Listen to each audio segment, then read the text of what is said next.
The audio expresses the opinions of the author of the text. The uploading channel has merely done an automated text to speech on the text.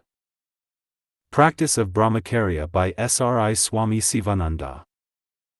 A Divine Life Society publication. First edition, 1934, 8th edition, 1980 first revised edition, 1988 second reprint, 1993, 5,000 copies, World Wide Web, www, edition, 1997 www site, https://www.dlshq.org https://www.dlshq.org. This www reprint is for free distribution. Copyright The Divine Life Trust Society, ISBN 81-7052-067-3. Published by the Divine Life Society, P.O. Shivanandanagar, 249 192. Dist.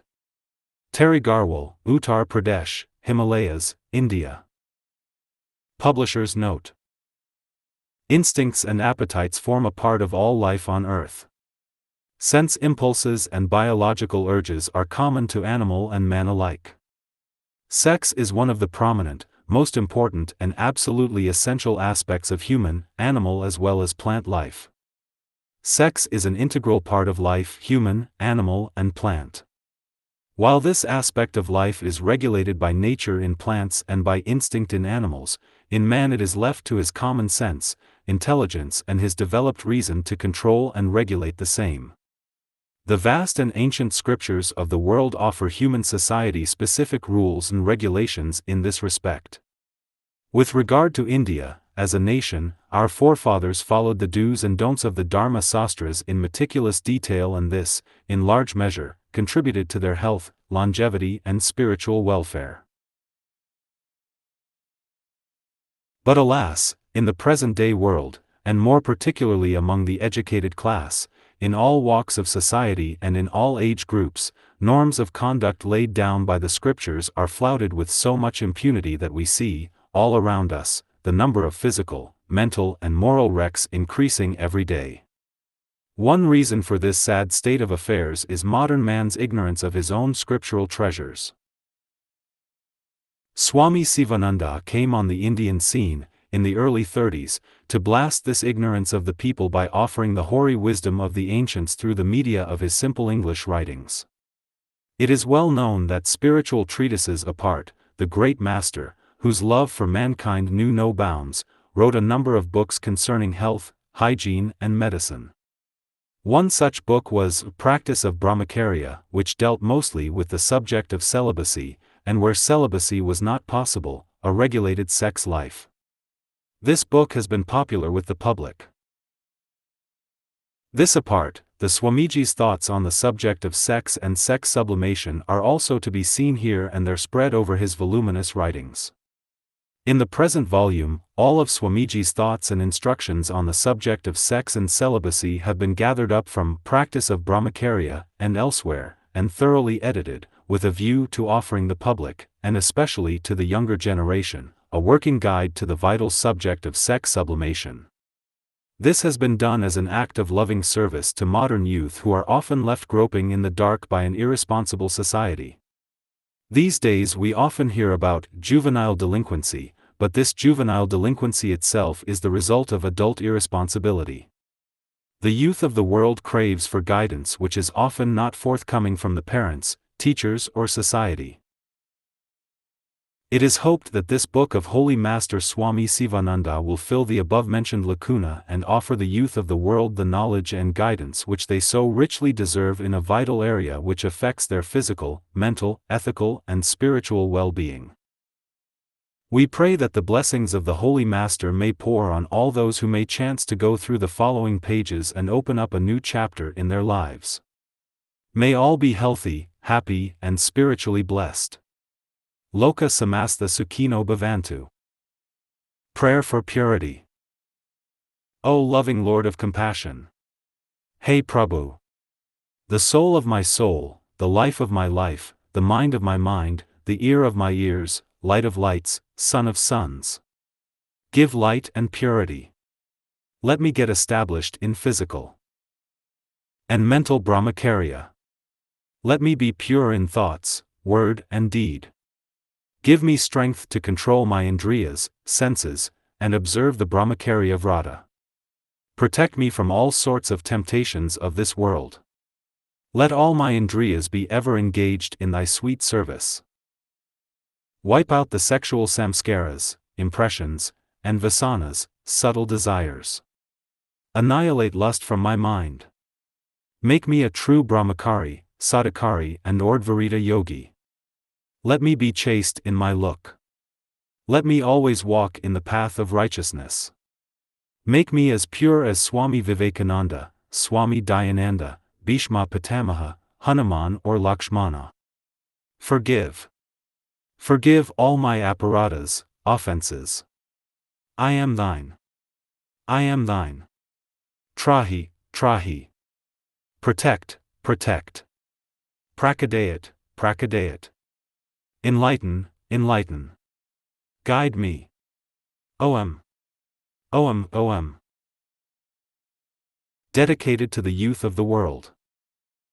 Section I. The phenomenon of sex. 1. The present-day degradation. There is a great illusion in front of man. It troubles him in the form of woman. There is a great illusion in front of woman. It troubles her in the form of man. Go wherever you like, Amsterdam, London, or New York. Analyze this world of phenomenal experience. You will find only two things: sex and ego. The sex instinct is the greatest urge in human life. Sex energy or lust is the most deep-rooted instinct in man. Sex energy entirely fills the mind, intellect, prana, senses, and the whole body. It is the oldest of the factors that have gone into the constitution of the human being. A man has 1,001 desires. But the central strong desire is the sexual desire. The fundamental desire is the urge for a mate. All hang on this central basic desire. The desire for money, the desire for a son, the desire for property, the desire for houses, the desire for cattle and other desires come later on. Because the whole creation of this universe is to be kept up, God has made the sexual desire very, very powerful. Otherwise, many Jivan Muktas would have cropped up quite easily, just as graduates from universities. It is easy to get university qualifications. It demands a little money, memory, intelligence, and a little strain. But it is an uphill climb to obliterate the sexual impulse. He who has completely eradicated lust and is established in mental Brahmacharya is Brahman or God himself. This world is nothing but sex and ego. Ego is the chief thing. It is the basis. Sex hangs on the ego. If the ego is destroyed by vikara or inquiry of, who am I, the sex idea takes to its heels by itself. Man, master of his destiny, has lost his divine glory and has become a slave, a tool, in the hands of sex and ego on account of ignorance. Sex and ego are the products of avidya or nescience. The dawn of knowledge of the self annihilates these two enemies of Atman, the two dacoits who are plundering the helpless, ignorant, little, false jiva, the illusory I. Man has degraded himself to a great degree by becoming the puppet of passion. Alas! He has become an imitative machine. He has lost his power of discrimination. He has sunk into the most abject form of slavery. What a sad state! What a lamentable plight indeed! If he wishes to regain his lost divine state and Brahmic glory, his whole being must be transformed, his sex desire must be completely transmuted by sublime divine thoughts and regular meditation. Transmutation of the sex desire is a very potent, efficacious and satisfactory way to realize eternal bliss. The world is all sexy. Passion reigns supreme in all parts of the world. The minds of people are filled with sexual thoughts. The world is all sexy. The whole world is under a tremendous sexual intoxication. All are deluded and move in the world with perverted intellects. No thought of God. No talk of God. It is all fashion, restaurants, hotels, dinners, dances, races and cinema. Their life ends in eating, drinking and procreating. That is all. Passion has introduced new fashions not only in London, Paris and Lahore, but even in Madras amongst the Brahmin girls of orthodox families who apply cherry blossom powder and hazeline snow to their faces, instead of the sacred turmeric powder, and dress their hair like the French girls. This sort of vile imitation has crept into the mind of our boys and girls in India. The sacred precepts and teachings of our ancient sages and rishis have been totally ignored. What a lamentable state! They will accept anything as true only if a Johnson or a Russell brings something by way of the theory of evolution, motion, atom, relativity, or transcendentalism. Shameful indeed! Their brains are all clogged with foreign particles. They do not have the brain to absorb anything good in others. There is a miserable degeneration in the present young men and women in India. This is the age when they cannot walk even a short distance without a rickshaw, a car, a tram, a bicycle or a carriage. What an awful artificial life! Bobbing of the hair amongst the ladies in India has become a severe epidemic and has invaded the whole of India. This is all due to the mischief of passion and greed. Young men of the present day indiscriminately imitate the West and this results in their own ruin. Men are swayed by lust. They lose their sense of righteousness, and of time and place. They never discriminate between right and wrong. They lose all sense of shame. Read the history of the crimes, robbery, rapes, kidnapping, assaults, murders that come up for trial before the sessions courts. Lust is at the root of all this. It may be lust for money or lust for carnal pleasure. Lust ruins life, luster, strength, vitality, memory, wealth, fame, holiness, peace, wisdom and devotion.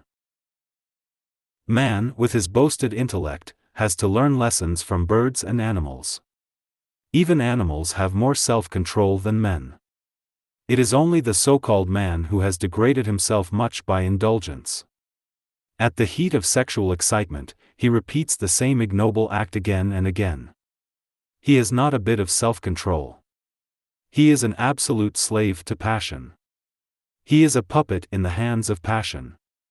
Like rabbits he procreates and brings forth countless children to swell up the numbers of beggars in the world. Lions, elephants, bulls and other powerful animals have better self-control than men. Lions cohabit only once in a year. After conception, the female animals will never allow the male animals to approach them till the young ones are weaned and they themselves become healthy and strong. Man only violates the laws of nature and consequently suffers from innumerable diseases. He has degenerated to a level far lower than that of animals in this respect. As a king is no king without a treasury, subjects and an army, as a flower is no flower without fragrance, as a river is no river without water, so also, a man is no man without Brahmacharya. Ahara, Nidra, Bhaya and Mithuna, food, sleep, fear and copulation are common to both animals and men. That which differentiates a man from an animal is dharma, viveka and vikara sakti. Jnana and vikara can be secured only by the preservation of virya. If a man has not got these qualifications, he should really be reckoned as a veritable animal only. If lust, which is the source of all enjoyments in this world, ceases, then all worldly bondage, which has its substratum in the mind, will cease. Even the most virulent poison is no poison when compared to lust. The former defile one body only, whereas the latter adulterates many bodies in successive births. You are a slave of passions and desires, emotions and attractions. When are you going to rise up from this miserable state? Those persons, who, in spite of the knowledge of the non-existence of happiness, both in the past and in the present, in the baneful objects of the world, do yet entangle themselves in them with their thoughts clinging to them, deserve the appellation of an ass, if not a worse one. If you do not possess viveka, if you do not try your best for salvation, if you spend your lifetime in eating, drinking and sleeping, you are a horizontal being only, having to learn some lessons from those animals, which possess far more self-restraint. The sexual degradation that has overtaken mankind today is due directly to the fact that people have assumed that there is a natural, sexual instinct in human beings. It is not so. The natural instinct is the procreative one. If men and women restrict sexual indulgence to mere procreation, then that itself is observance of Brahmacharya. As this is found to be impossible in the vast majority of cases, total abstinence is enjoined on those who seek the higher values of life. As far as the sadhaka of burning mumukshutva is concerned, celibacy is a sine qua non, as he cannot afford to waste his vital energy at all. The gratification of every worldly desire is sinful. The flesh should be the abject slave of the spirit intent upon divine things. Man was created for a life of spiritual communion with God, but he yielded to the seduction of evil demons who availed themselves of the sensuous side of his nature to draw him away from the contemplation of the divine and lead him to the earthly life. Moral goodness, therefore, consists in renouncing all sensuous pleasures, in separating from the world through discrimination and dispassion, in living solely after the Spirit, in imitating the perfection and purity of God. Sensuality is inconsistent with wisdom and holiness. The great business of life is to avoid impurity. Spiritual sadhana is the answer to sex attraction. Real culture is the establishment of perfect physical and mental brahmacharya. Real culture is the realization of the identity of the individual soul with the Supreme Soul through direct experience. For a passionate worldly-minded man, the terms self-realization, God, self, vairagya, renunciation, death and burial ground are very revolting and terrifying, because he is attached to objects. The terms singing, dancing, talks about women and so on are very pleasing. The attraction for objects will gradually vanish if one begins to think seriously of the unreal nature of the world. People are burnt by the fire of lust. All measures that are calculated to eradicate this dire disease should be initiated and put through. All people should be made fully conversant with the different methods that will help them to root out the dire enemy lust. If they fail in one method, they can take recourse to another. Lust is a brutal instinct in unregenerate men. One should be ashamed to repeat again and again the sensual acts when one is fully aware that the goal of life is self-realization through the attainment of purity and the practice of constant meditation. An objector may say that these topics should not be dealt with openly, but should rather be talked about secretly. This is wrong. What is the use of hiding things? Hiding a thing is a sin. In these days of modern culture and new civilization, in this era of scientific advancement, these lines may not be relished by some people. They may remark that some of the terms are jarring, revolting, offending and indecent and will not suit the people of refined tastes. They are entirely mistaken. These lines will produce a very deep impression in the minds of thirsting aspirants who are longing for liberation. Their minds will be entirely changed. There is no real spiritual culture amongst the people of modern society. Etiquette is mere show. Everywhere you can see much show, hypocrisy, pretended politeness, meaningless formalities and conventions. Nothing emanates from the core of the heart. People lack sincerity and integrity. The utterances of the Mahavakyas of the sages and the valuable teachings of the scriptures will not produce any impression in the minds of passionate, worldly-minded persons. They will be like seeds thrown in rocky soil. They will be like pearls thrown before swine. If one clearly understands the serious damage that comes through an impure life and determines to attain the goal of life by leading a pure life, he must keep his mind busily engaged in divine thoughts, concentration, meditation, study and service of humanity. Lack of spiritual sadhana is the main cause for all sexual attractions. Mere theoretical abstention from sensuality will not bring you good results. You must mercilessly cut off all formalities in social life and lead a pious life freed from the business of bodily existence. Leniency to internal lower tendencies will land you in the region of suffering.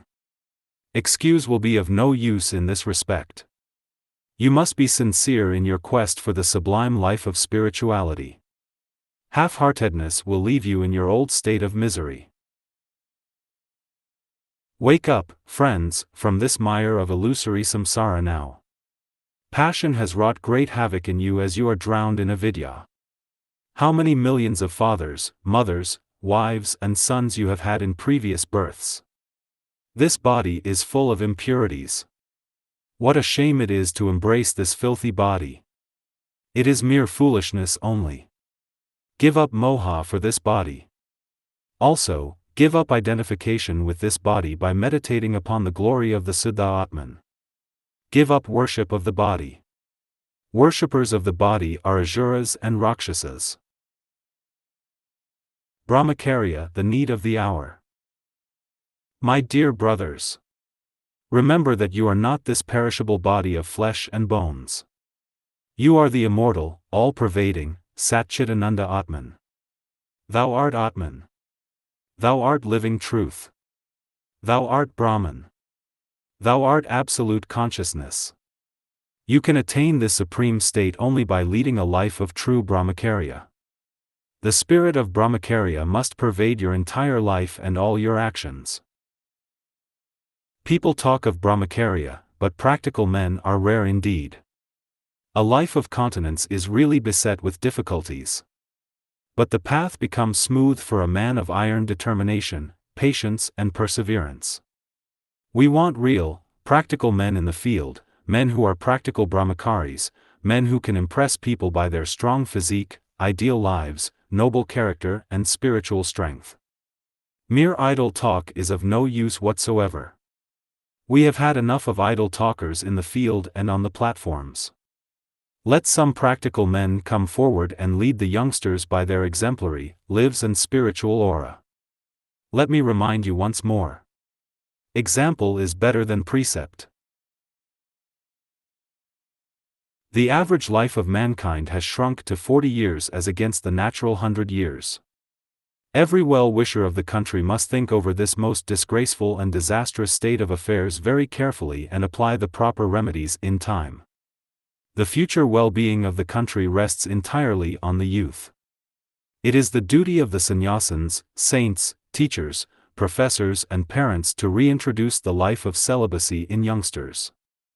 I pray that the educational authorities and the elders will pay their special attention to this vital subject of Brahmacharya for the uplift of the future generation. Training of the youth means nation building. The future well-being of India rests entirely on Brahmacharya and Brahmacharya alone. It is the duty of sannyasins and yogis to train students in Brahmacharya, to teach asana and pranayama and disseminate the knowledge of Atman far and wide. They can do a lot in improving the situation as they are whole-time men. They should come out of their caves and kutars for lokasangraha. If our motherland wants to rise high in the scale of nations, her children, both male and female, should study the important subject of Brahmacharya in all its bearings, understand its supreme importance and observe the great vrata strictly. In conclusion, I fervently pray, with folded hands, that you all should sincerely struggle hard to control passion, the enemy of peace and prosperity, by sadhana. A true Brahmachari is the real mighty emperor of this world. My silent adorations to all Brahmacharins. Glory unto them. May you be seated firm as the Mahameru in your Satchidananda Svarupa without any impure, lustful thought. May God bless the aspirants with strength and energy for keeping up Brahmacharya. May you, with a pure, stainless mind, unintermittently be in the cognition of your Atmic reality. May you, Without worldly desires and ambition, rest in that whichever is in the midst of the enjoyer and the enjoyed. May the divine splendor shine in your face. May the divine flame grow brighter in you all. May the divine power and peace abide in you forever. Om Santi. Santi. Santi. 2. The working of the sex impulse. Man wishes to have children to maintain the race or line. This is the reproductive instinct. The desire to copulate proceeds from this sexual instinct. The strength of the sexual desire depends upon the sexual impulse. According to the Gita, impulse is vegam or force. Lord Krishna says, "He who is able to endure here on earth, before he is liberated from the body, the force born of desire and passion, he is harmonized, he is a happy man." Impulse is a mighty force. It exerts influence on the mind. It is a force suddenly communicated to the mind. Just as petrol or steam moves the engine, the instincts and impulses move this body. The instincts are the prime movers of all human activities. They give a push to the body and move the indriyas to action. The instincts create habits. The instinctive impulses supply the driving power by which all mental activities are kept up. These impulses are mental forces. They operate through the mind and the intellect. They mold the life of a man. The mystery of life lies in them. The attraction towards women in men is born of rajas. That unknown attraction and happiness in their company is the seed of the sex impulse. This attraction, which is like a bubble in the beginning, later on assumes the form of a formidable, uncontrollable wave of strong passion or sexual appetite. Beware. Generate the spiritual wave of devotion through japa, satsanga, meditation and vikara and kill this attraction in the bud. You must understand the psychological working of the sex impulse. When there are itches on the body, mere scratching of them is a pleasure. The sex impulse is only a nervous itching. The satisfaction of this impulse begets a delusive pleasure, but it has a disastrous effect on the spiritual well-being of the person. The flowery bow of Cupid. Lust is powerful. It carries a flowery bow equipped with 5 arrows, namely, mohana, stambhana, unmadana, soshana and tapana, fascination, stupefaction, intoxication, emaciation and burning. One arrow causes fascination in young men when they see a beautiful form. Another arrests their attention. The third intoxicates them. The 4th arrow causes intense attraction towards the form. The 5th arrow inflames and burns their heart. It pierces their cardiac chambers deeply. No one on this earth, nay, in all the 3 worlds, has the power to resist the potential influence of these arrows. These arrows pierced even the heart of Lord Shiva and many rishis of yore. These arrows induced even Indra to molest Ahilya. Cupid directly shoots an arrow through the bewitching eyebrows and piercing glances of a young lady with tender waist, rosy cheeks and red lips. Moonlit night, scents and perfumes, flowers and garlands. Sandal paste, meat and liquor, theaters and novels are his mighty weapons to delude the passionate. Young men. Reason and discrimination take to their heels the moment their hearts are filled with burning passion. They all become absolutely blind. Cupid makes intellectual persons, great orators, ministers and research scholars, doctors and barristers, as pleasure deer or pet dogs in the laps of young ladies. Reason has temporarily taken its seat in the dry intellect of a learned pundit or a professor. He has no real stamina. Cupid knows his strength. Cupid reigns supreme everywhere. He penetrates the hearts of all. He knows how to tickle their nerves. Within the twinkling of an eye he destroys reason, discrimination and understanding by simply inflaming the passion of young men. Even in dreams Cupid has full sway, even when all the indriyas are silent.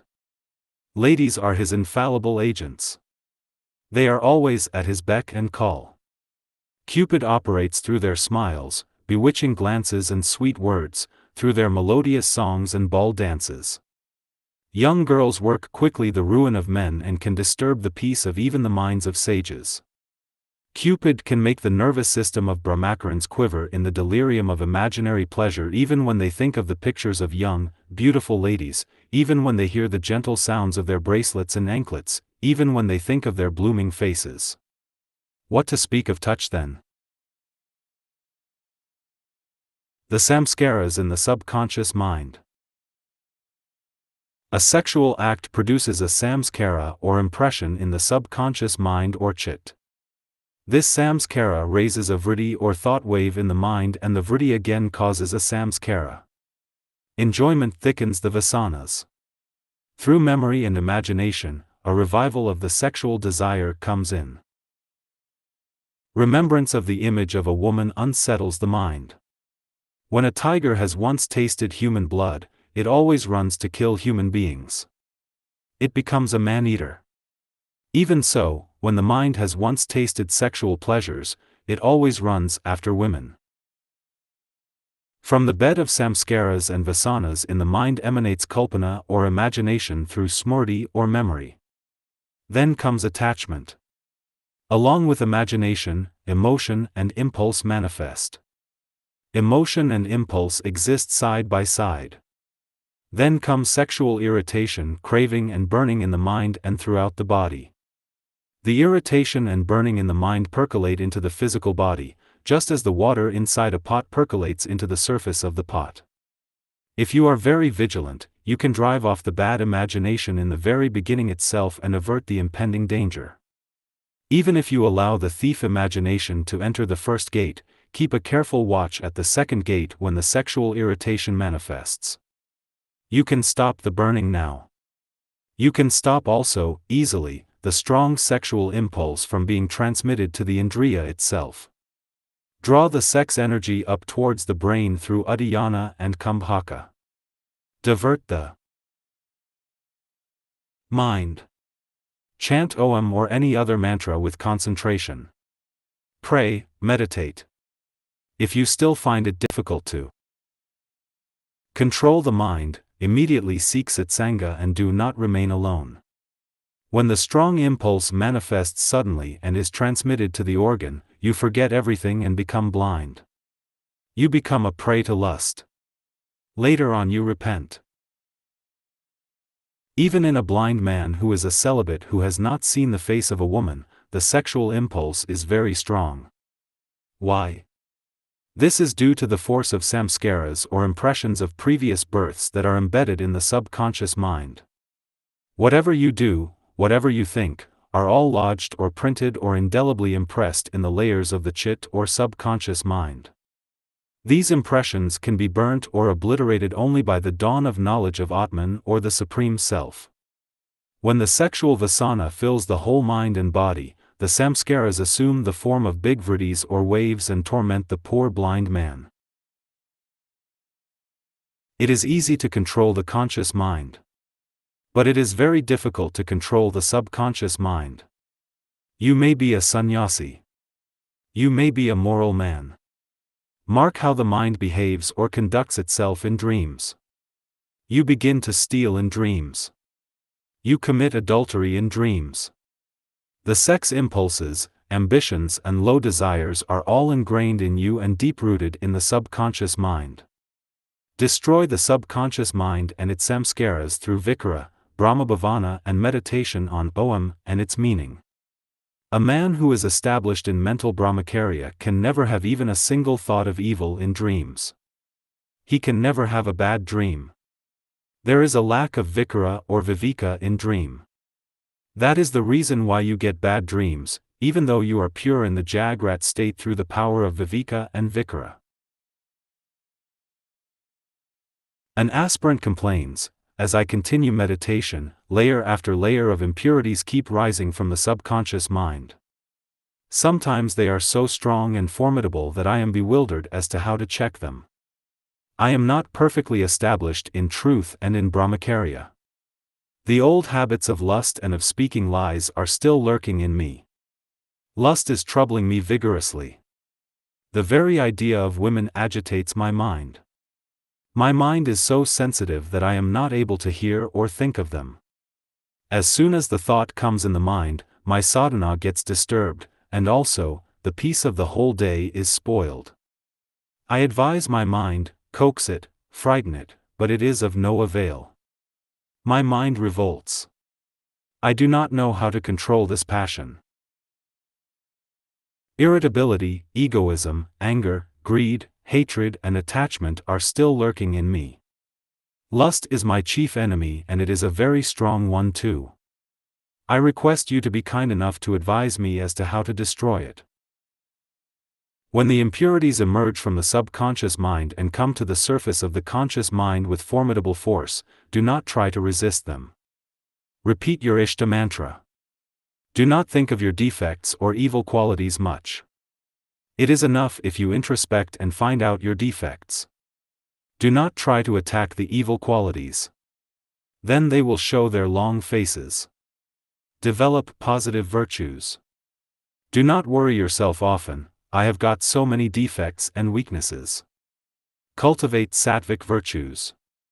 Through meditation, and by the development of positive qualities, through the Pratipaksha Bhavana method, all the negative qualities will die by themselves. This is the right method. You may become old, your hair may turn gray, but your mind is ever young. The capacity may vanish, but the craving remains even when you have reached advanced senility. Cravings are the real seeds of birth. These craving seeds give rise to sankalpa and action. The wheel of samsara is kept revolving by these cravings. Nip them in the bud. Then only will you be safe. You will get moksha. Brahma bhavana, Brahma chintana, meditation on Om and devotion will root out these craving seeds which are laid deep. You will have to dig them out properly in various corners and burn them beyond resurrection. Then only your efforts will bear the fruit of nirvikalpa samadhi. One student writes to me, the impure flesh and skin appear to me as very pure and good. I am very lustful. I try to develop mentally the bhava of mother in all women. I prostrate before a lady mentally, thinking that she is an image of goddess Kali, and yet my mind is extremely lustful. What shall I do now? I desire again and again to have a glimpse of a beautiful lady. Obviously, Vairagya and discrimination have not dawned in his mind even a bit. The old vicious samskaras and vasanas are very powerful. Even a pure Brahmachari will be troubled in the beginning by curiosity. He will be curious to know and feel what sort of happiness the sexual enjoyment will give. He thinks sometimes, let me have the carnal knowledge of a woman once. Then I will be able to root out this sexual impulse and desire completely. This sexual curiosity is troubling me very much. Mind wants to delude this Brahmachari. Maya havocs through curiosity.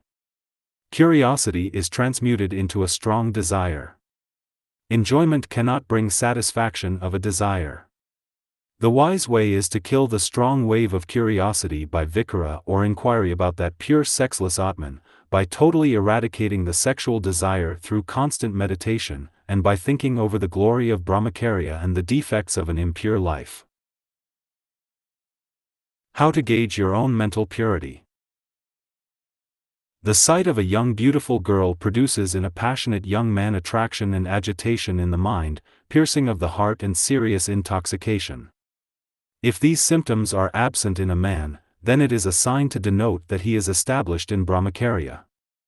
The sight of the pairing or mating of birds and animals, or the sight of the bare body of a lady, should not produce the least agitation in the mind.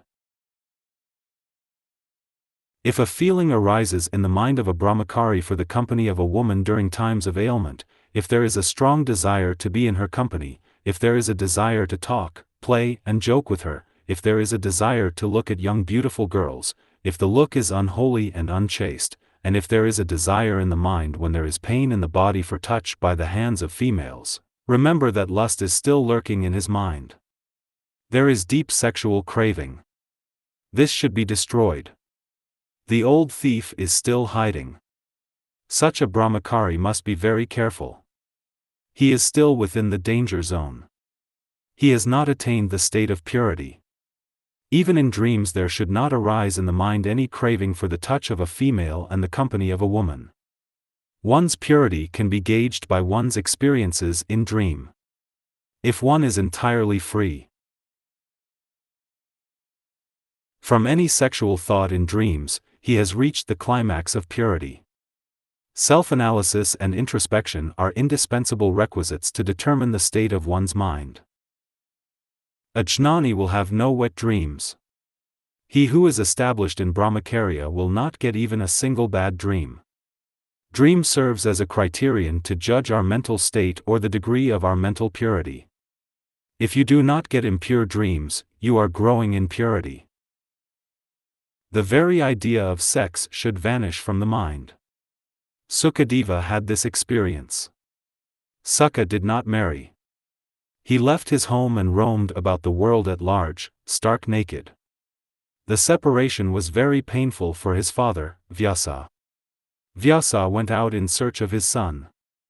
While he passed by a tank, the Apsaras, who were freely indulging in play, felt ashamed and put on their clothes hastily. Vyasa said, "Very strange indeed. I am old. I am putting on clothes. But when my son passed this way naked, you kept quiet, you remained unmoved." The Apsaras replied, "O venerable sage, thy son knows not man and woman, but thou knowest." Eradication of lust is no easy task.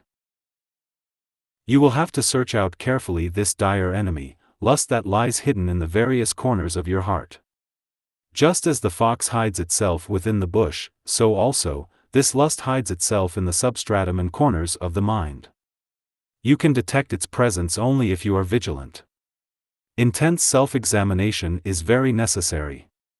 Just as powerful enemies can be conquered only if you attack them from all sides, so also, you can keep the powerful senses under control only if you attack them from all sides, from within and from without, from above and from beneath.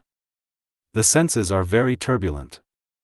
The powerful virus that causes syphilis is attacked on all sides by the doctor by various contrivances such as inunction or local rubbing, injection, mixture, and powder.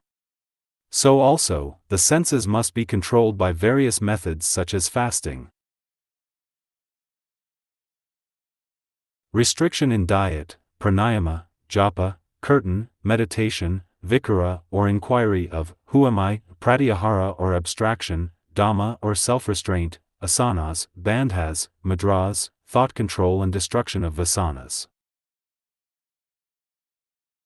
Safeguard yourself against the error of foolishly imagining that you have succeeded in getting rid of lust by the mere fact of having lived a single life for a number of years or experiencing a little feeling of serenity or purity. You must not labor under the delusion that you have eradicated lust completely by adjusting the diet a bit, by practicing pranayama and by doing a little japa, and that you have nothing more to do. Temptation or mara may overcome you at any moment. Eternal vigilance and rigorous sadhana are very essential. You cannot attain perfect Brahmacharya by limited effort. Just as a machine gun is necessary to kill a powerful enemy, so also, constant, vigorous, powerful sadhana is necessary to annihilate this powerful enemy, lust. You must not be puffed up with pride for your little achievement in celibacy. If you are put to test, you will hopelessly fail. You must be ever conscious of your shortcomings. And you must constantly strive to get rid of them. The highest effort is necessary. Then only you will have sanguine success in this direction. It is easy to tame a wild tiger or a lion or an elephant. It is easy to play with the cobra. It is easy to walk over the fire. It is easy to devour fire and drink the waters of the ocean. It is easy to uproot the Himalayas. It is easy to get victory in the battlefield. But, it is difficult to eradicate lust. Right from the earlier stages of evolution through the ages, the instinctive urge for reproduction and multiplication has been kept up only by the power of lust. Therefore, despite all efforts at controlling and subduing it, the power tries to manifest itself forcibly and overwhelm the sadhaka or aspirant. All the same, you need not despair even a bit. Have faith in God, in His name and His grace. Lust cannot be completely rooted out of the mind except by the grace of the Lord. You are bound to succeed if you have faith in Him. You can destroy lust in the twinkling of an eye. The Lord makes a dumb man speak and a lame man ascend a steep hill. Mere human effort alone will not suffice. The divine grace is needed. God helps those who help themselves. If you do total self-surrender, Mother herself does the sadhana. Regular meditation and japa of a mantra, sattvic diet, satsanga, practice of pranayama, sirsha and sarvanga asanas, study of religious books, vikara and seclusion for 3 months on the banks of any holy river will entirely annihilate lust, however powerful the old samskaras and vasanas may be. The positive always overcomes the negative. You need not be discouraged at any rate. Plunge yourself seriously in meditation, kill this Mara, and come out victorious in the struggle. Shine as a brilliant yogi. Thou art ever pure Atman. Feel this, O Viswaranjan. Sexual impulses can, with difficulty, be controlled. A rebellion of the sexual impulses takes place when you attempt to control them. Constant japa and meditation for a long period are necessary to direct the sex energy into the spiritual channel. Complete sublimation of the sexual energy into Ajas Sakti is necessary. Then only you are perfectly safe. Then only you will be established in samadhi, as Rasasvad will entirely vanish. Extreme patience, constant vigilance, perseverance and rigorous sadhana are necessary to eradicate the sexual impulses and attain perfect purity in thought, word and deed. Brahmacharya or purity can be attained only through constant striving. It cannot be achieved in a day or a week. Lust is doubtless very powerful. It is your deadly enemy. But your most powerful friend is the name of the Lord. It will destroy lust from its very root. So, always recite and sing, Ram, Ram, Ram. Yogic practices, meditation and so on will attenuate or thin out the sexual desire to a very great extent. But, self-realization alone can completely destroy or burn the sexual desire and the samskaras in toto. As the Bhagavad Gita rightly points out, the objects of the senses turn away from the abstinent man leaving the longing behind, but this longing also turns away after he attains self-realization. Sex urge is a creative force. Unless you are inspired by spiritual ideals, it is difficult to keep the sexual instinct in check. Direct the sex energy to the higher spiritual channel. It will be sublimated. It will be transformed into divine energy. Complete eradication of lust, however, cannot be done through personal effort. It can be accomplished only by God's grace. 3. Intensity of the cravings in different persons. Passion is a very strong desire.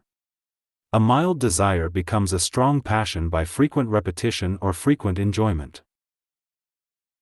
In a broad sense, passion means any strong desire. There is passion for service to the country in patriots. There is passion for God realization in first-class aspirants. In some people, there is a strong passion for novel reading. There is passion for reading religious books. But generally, in common parlance, passion means lust or a strong sexual appetite. This is a physical craving for sexual or carnal gratification.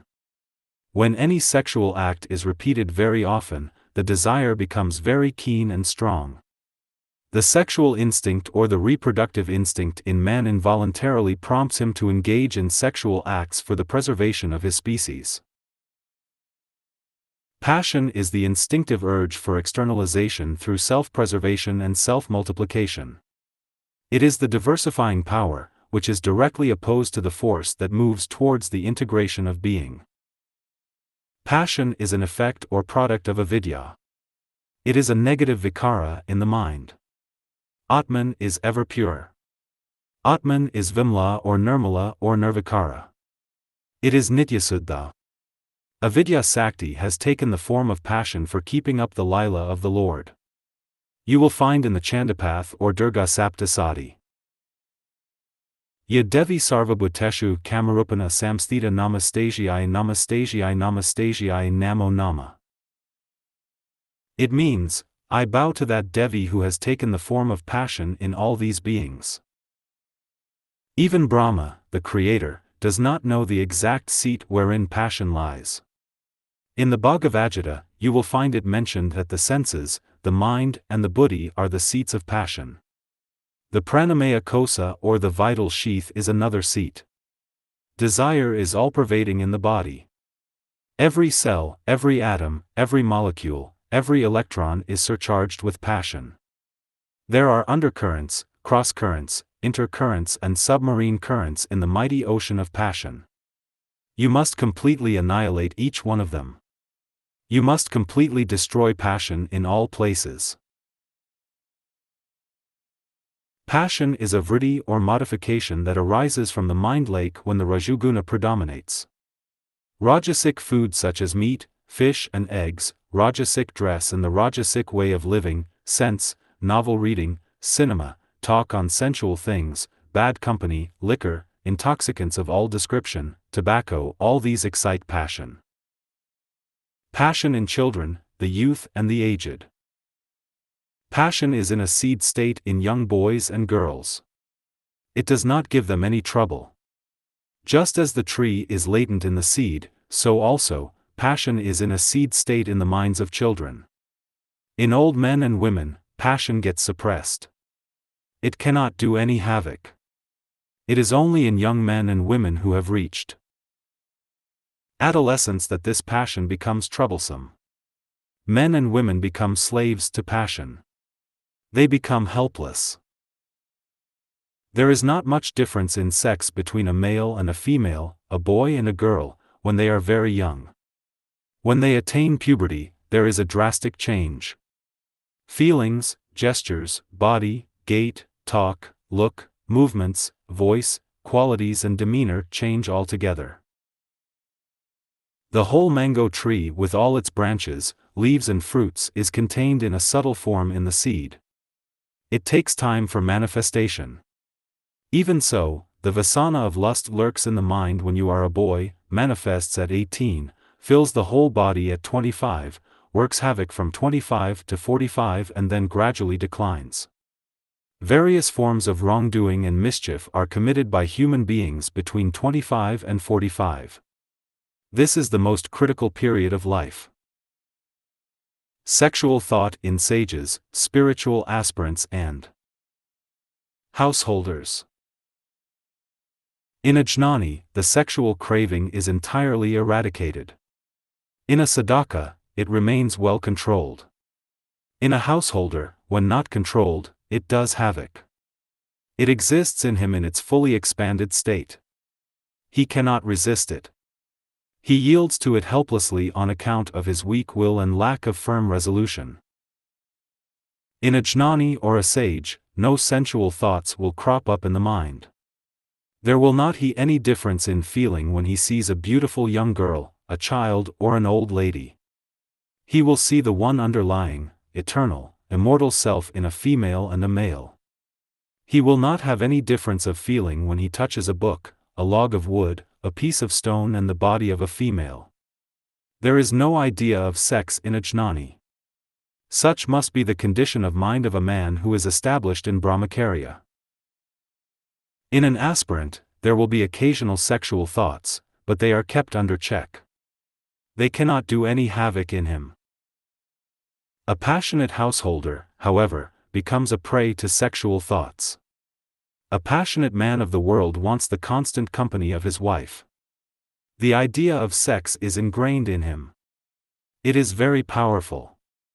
He wants everything to be done by his wife. Then only he is pleased. This is simply due to passion. After the death of his wife, he never relishes his food, even when it is prepared by expert cooks. Such persons are thoroughly unfit for the spiritual line. When a man feels disgust for the company of a woman and cannot tolerate her company, it is a sign to show the awakening of Vairagya in him. If you keep lemon juice or tamarind juice in a golden cup, it is not spoiled or tainted. If you keep it in a brass or a copper vessel, it gets spoiled and becomes poisonous. Even so, if there are some vishayavritis or sensual thoughts in the pure mind of a person who practices constant meditation, they will not pollute the man and induce vikara or passionate excitement. But if there are sensual thoughts in persons with impure minds, they cause immediate excitement in them when they come across sensual objects. In the vast majority of persons, the sexual craving is very intense. They have got extreme sexual hankering. In some, the sexual desire occasionally comes, but passes off quickly. There is mere agitation only, of a simple nature in the mind. By the proper method of spiritual sadhana, this also can be completely eradicated. Lust in men and in women. Though a lady appears to be gentle and soft, yet she becomes rude, rough and distinctly masculine when she becomes angry. The feminine grace vanishes when she comes under the influence of wrath, indignation, fury and resentment. Have you ever seen women fighting in the streets? Women are more jealous than men. They have more moha and passion also. They are 8 times more passionate than men. Women have more power of endurance. They are more emotional. Males are more rational. Though females are more passionate, yet they have more power of restraint than males. After enticing men, they keep quiet. The real culprit is man only. He is aggressive. It is he who tastes the forbidden fruit first. He is active. He goes out of control and loses his intellect, power of understanding and judgment when he is under the grip of passion and becomes the sporting lapdog of woman. When once man falls into the trap or net spread out by woman, there is no escape for him. Woman is passive. She only tempts and deludes man. She inflames and excites the heart of man. She smiles and glances and then keeps quiet. She waits. But man is the aggressor. He is the real culprit. Man is the worst culprit. He is the real seducer. He is the aggressor. He is the violator. All women would have become Miris, Madalasas and Sulbas had it not been for this vilest nature of man. He must be corrected and molded first. He has not got so much self-restraint as women have. Women are 8 times more passionate than men, but possess 8 times more strength of control over the sexual impulses or the sexual urge. This is the weakness of man, though he may be physically and intellectually more powerful than a woman. Women flatter, coax and cajole you. They are experts in the art of blandishment. They have made you a slave by their winning expressions, actions, youthful charm, coquettish glances, gestures and smile. A considerable portion of your life has been wasted pursuing the phantoms of flesh. Women appear charming only for a short time, but turn destructive of health and happiness soon after. Beware of these temptresses who entangle you by their blandishments. Pass your remaining days at least on the holy banks of the Ganga in silent japa and meditation.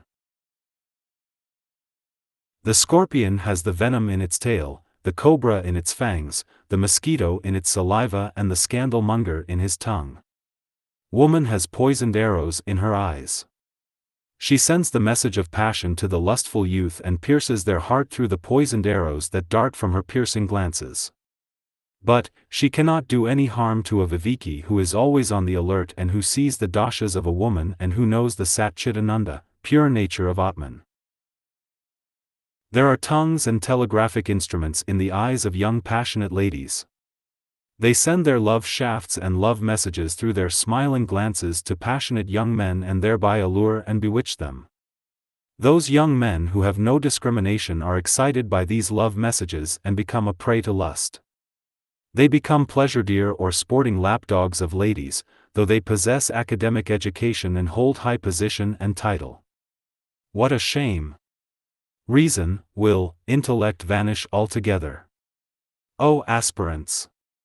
Do not be very familiar with any woman. You should not sacrifice a noble ideal of life for the sake of pleasing a bewitching woman. Think of the composition of the body. Keep the mental image of the dead body of a woman or a skeleton whenever passion troubles you. You will slowly gain strength to subdue the passion. Vairagya will slowly dawn. The cause for attraction towards women is the presence of vasanas or subtle desires in the mind. Wipe them out. There will be no attraction. Those who have renounced women and money have really renounced the world. For sex is in imagination. Sex is the distinction between male and female. It is a mental creation. It is a kalpana or imagination. There is no sex in the 5 elements of which the body is composed. The human body is nothing but a combination of the 5 elements. How, then, has the sex idea come? The sex idea is illusory. It is a trick of the mind. It is jugglery of Maya. It is a notion. The sex idea is deep-rooted. Man can never think that he is a female. A female can never think that she is a male. For a liberated sage, this world is full of Brahman only. For a passionate man, this world is full of woman. He falls in love with a wooden post if it is wrapped in a silken gown or a beautiful cloth with attractive borders and a petticoat. Passion is a terrible curse. When a man is under the influence of passion, excitement and the sex impulse or force destroy his understanding and reason, overwhelm his mind and make him utterly helpless. A householder who has rightly understood the magnitude of the sufferings of samsara tries to get rid of the samsaric life. Whereas, a bachelor full of passion imagines that he is very miserable on account of the absence of a wife and children and tries to get married. This is Maya. This is a mental trick. Beware. A passionate bachelor is ever thinking, when can I live with a young wife? A dispassionate householder in whom viveka has dawned is ever thinking, when can I disentangle myself from the clutches of my wife and retire into the forests for contemplation on Atman? You must think over the difference. Thousands of young graduates and young doctors come to me with earthen pots in their hands, attired in orange-colored robes, in quest of caves in Uttarakashi and Gangotri for deep meditation and practice of pranayama. And some young research students in science and some Rajakumars go to Punjab and Kashmir in silk suits with stiff collars and ties in search of girls for marriage. Is there pleasure or pain in this world? If there is pleasure, why do the young educated men retire into forests? If there is pain, why do young men run after wealth, women and position? Mysterious is Maya. Mysterious is Moha. Try to understand the riddle of life and the riddle of the universe.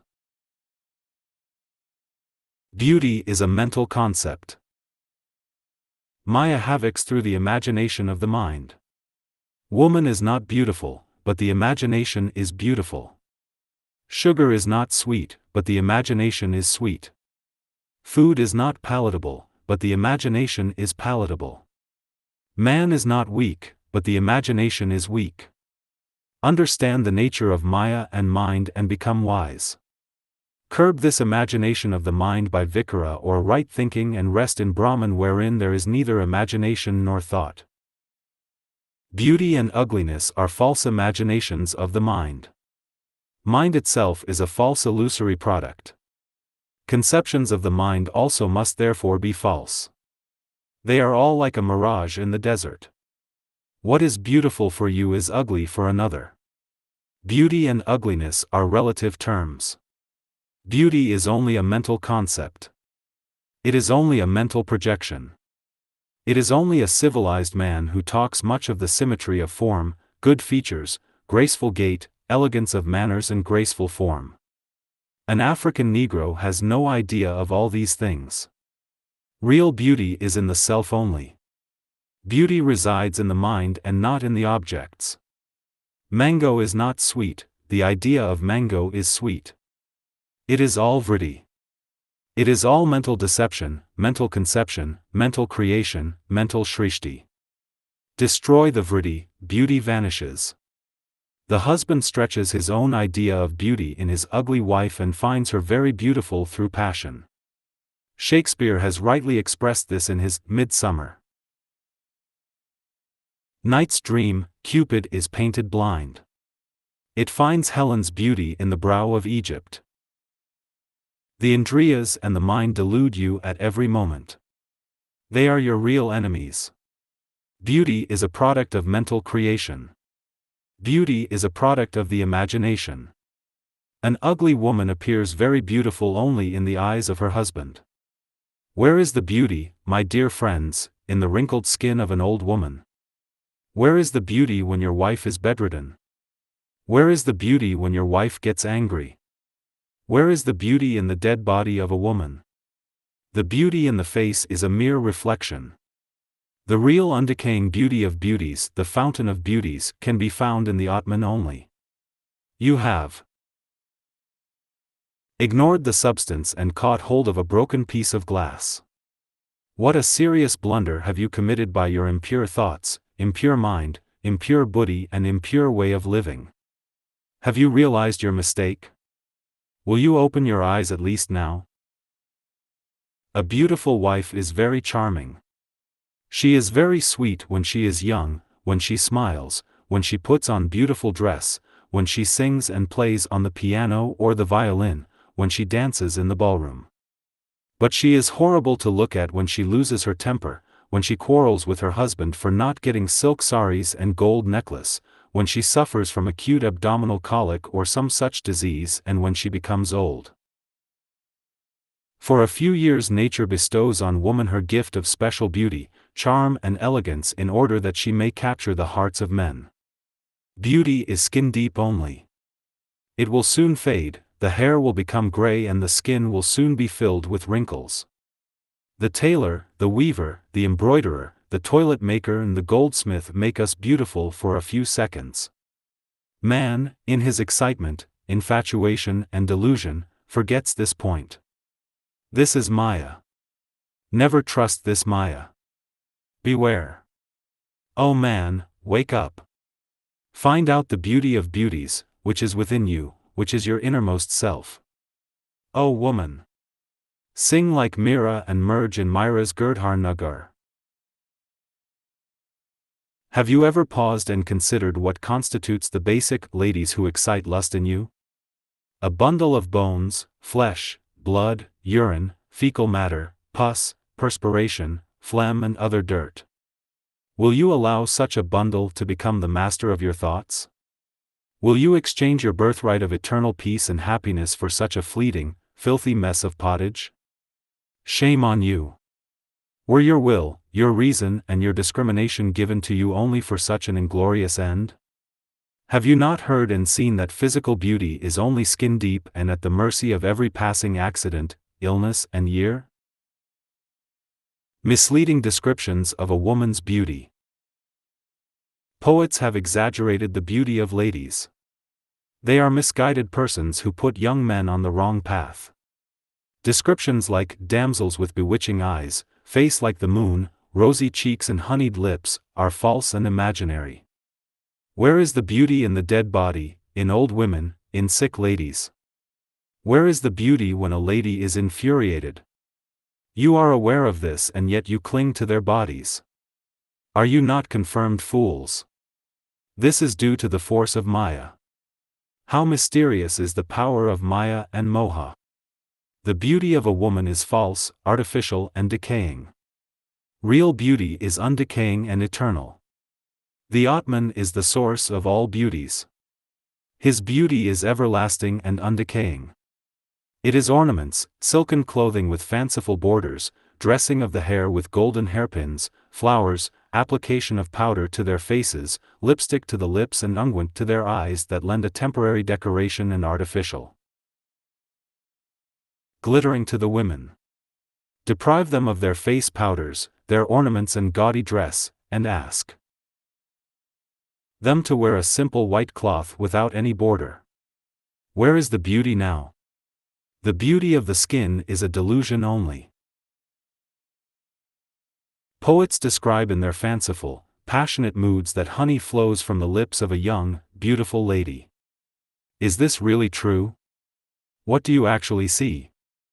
The stinking pus from the sockets of the teeth that are affected with dreadful pyorrhea, the nasty and abdominal sputum from the throat, and foul saliva dribbling on the lips at night, do you call all this as honey and nectar? And yet, the passionate, lustful and sex-intoxicated man swallows these filthy excretions when he is under the sway of excitement. Is there anything more revolting than this? Are not these poets culpable, when they have given such a false description, when they have caused great havoc and damage to passionate young men? Behind the shining skin there is the raw flesh. Behind the smiles of a young lady are hidden frown and anger. Behind the rosy lips lie germs of diseases. Behind the gentleness and kind words are hidden harsh words and abuses. Life is fleeting and uncertain, O passionate man. Realize the beauty of the Atman in the heart. The body is the abode for diseases. The net of affection in this world is strengthened by long indulgence. It has entwined its thick knotted twine around your neck. Minus skin, minus dress, minus ornaments, woman is nothing. Just imagine for a moment that her skin is removed. You will have to stand by her side with a long stick to drive away crows and vultures. Physical beauty is superficial, illusory, and fading. It is skin deep. Do not be deluded by external appearances. It is the jugglery of Maya. Go to the source, Atman, the beauty of beauties, the everlasting beauty. Passion blinds the intellect. Sexual pleasure is an illusion. It is Bhranti Sukha. It is no real happiness at all. It is mere nerve tickling. All worldly pleasures appear as nectar in the beginning. They become poison in the end. Reflect well, O Saumya, my beloved son. Do not be led away by impulses and passion. Nobody has been benefited in this world by this Maya. People weep in the end. Ask any grown-up householder whether he finds even an iota of happiness in this world. The fly runs towards the fire or lamp thinking that it is a flower and gets burnt up. Even so, the passionate man runs towards a false beautiful form thinking that he can get there the real happiness and gets himself burnt up in the fire of lust. Just as the silkworm entangles itself in its self-woven cocoon, so also, you have entangled yourself in the meshes of your own desires. Tear the meshes by the knife of dispassion and soar high in the realm of eternal peace on the wings of devotion and knowledge. A passionate man is a real blind man. Though he may be an intellectual man, he becomes blind when he is under the sway of sexual excitement.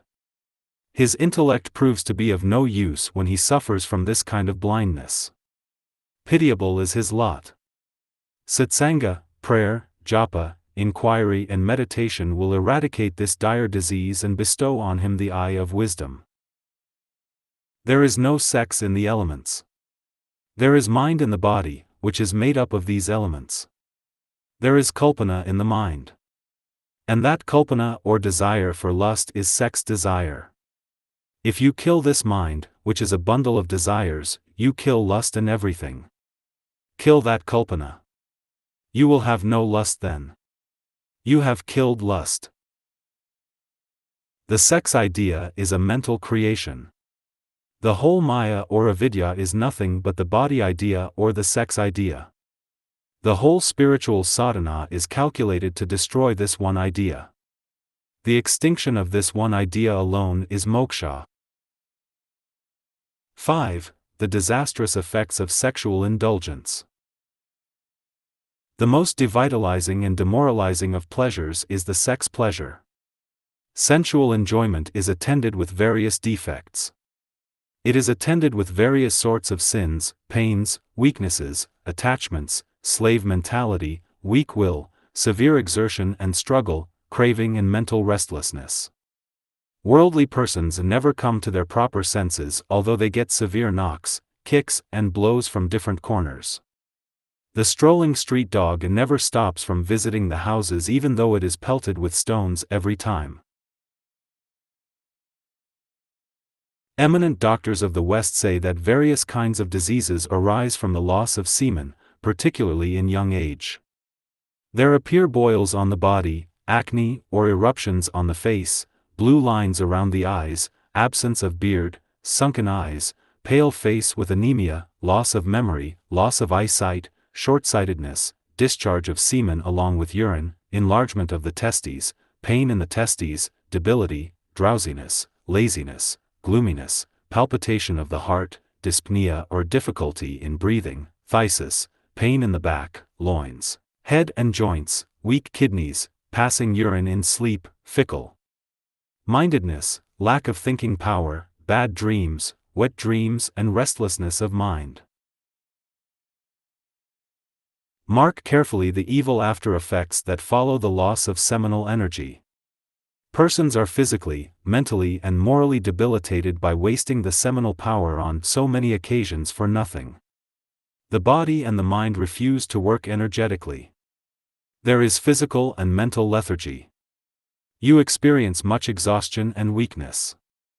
You will have to take recourse to drinking milk, to eating fruits and aphrodisiac confections, to make good the loss of energy. Remember that these things can never repair the loss completely. Once lost is lost forever. You will have to drag on a dreary, cheerless existence. Bodily and mental strength gets diminished day by day. Those who have lost much of their virya become very irritable. Little things upset their minds. Those who have not observed the vow of celibacy become the slaves of anger, jealousy, laziness and fear. If you have not got your senses under control, you venture to do foolish acts which even children will not dare to do. He who has wasted the vital energy becomes easily irritable, loses his balance of mind and gets into a state of explosive fury for trifling things. When a man becomes furious, he behaves improperly. He does not know what he is exactly doing as he loses his power of reasoning and discrimination.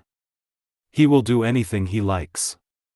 He will insult even his parents, guru and respectable persons. It behoves, therefore, that the aspirant who is trying to develop good behavior must preserve the vital energy.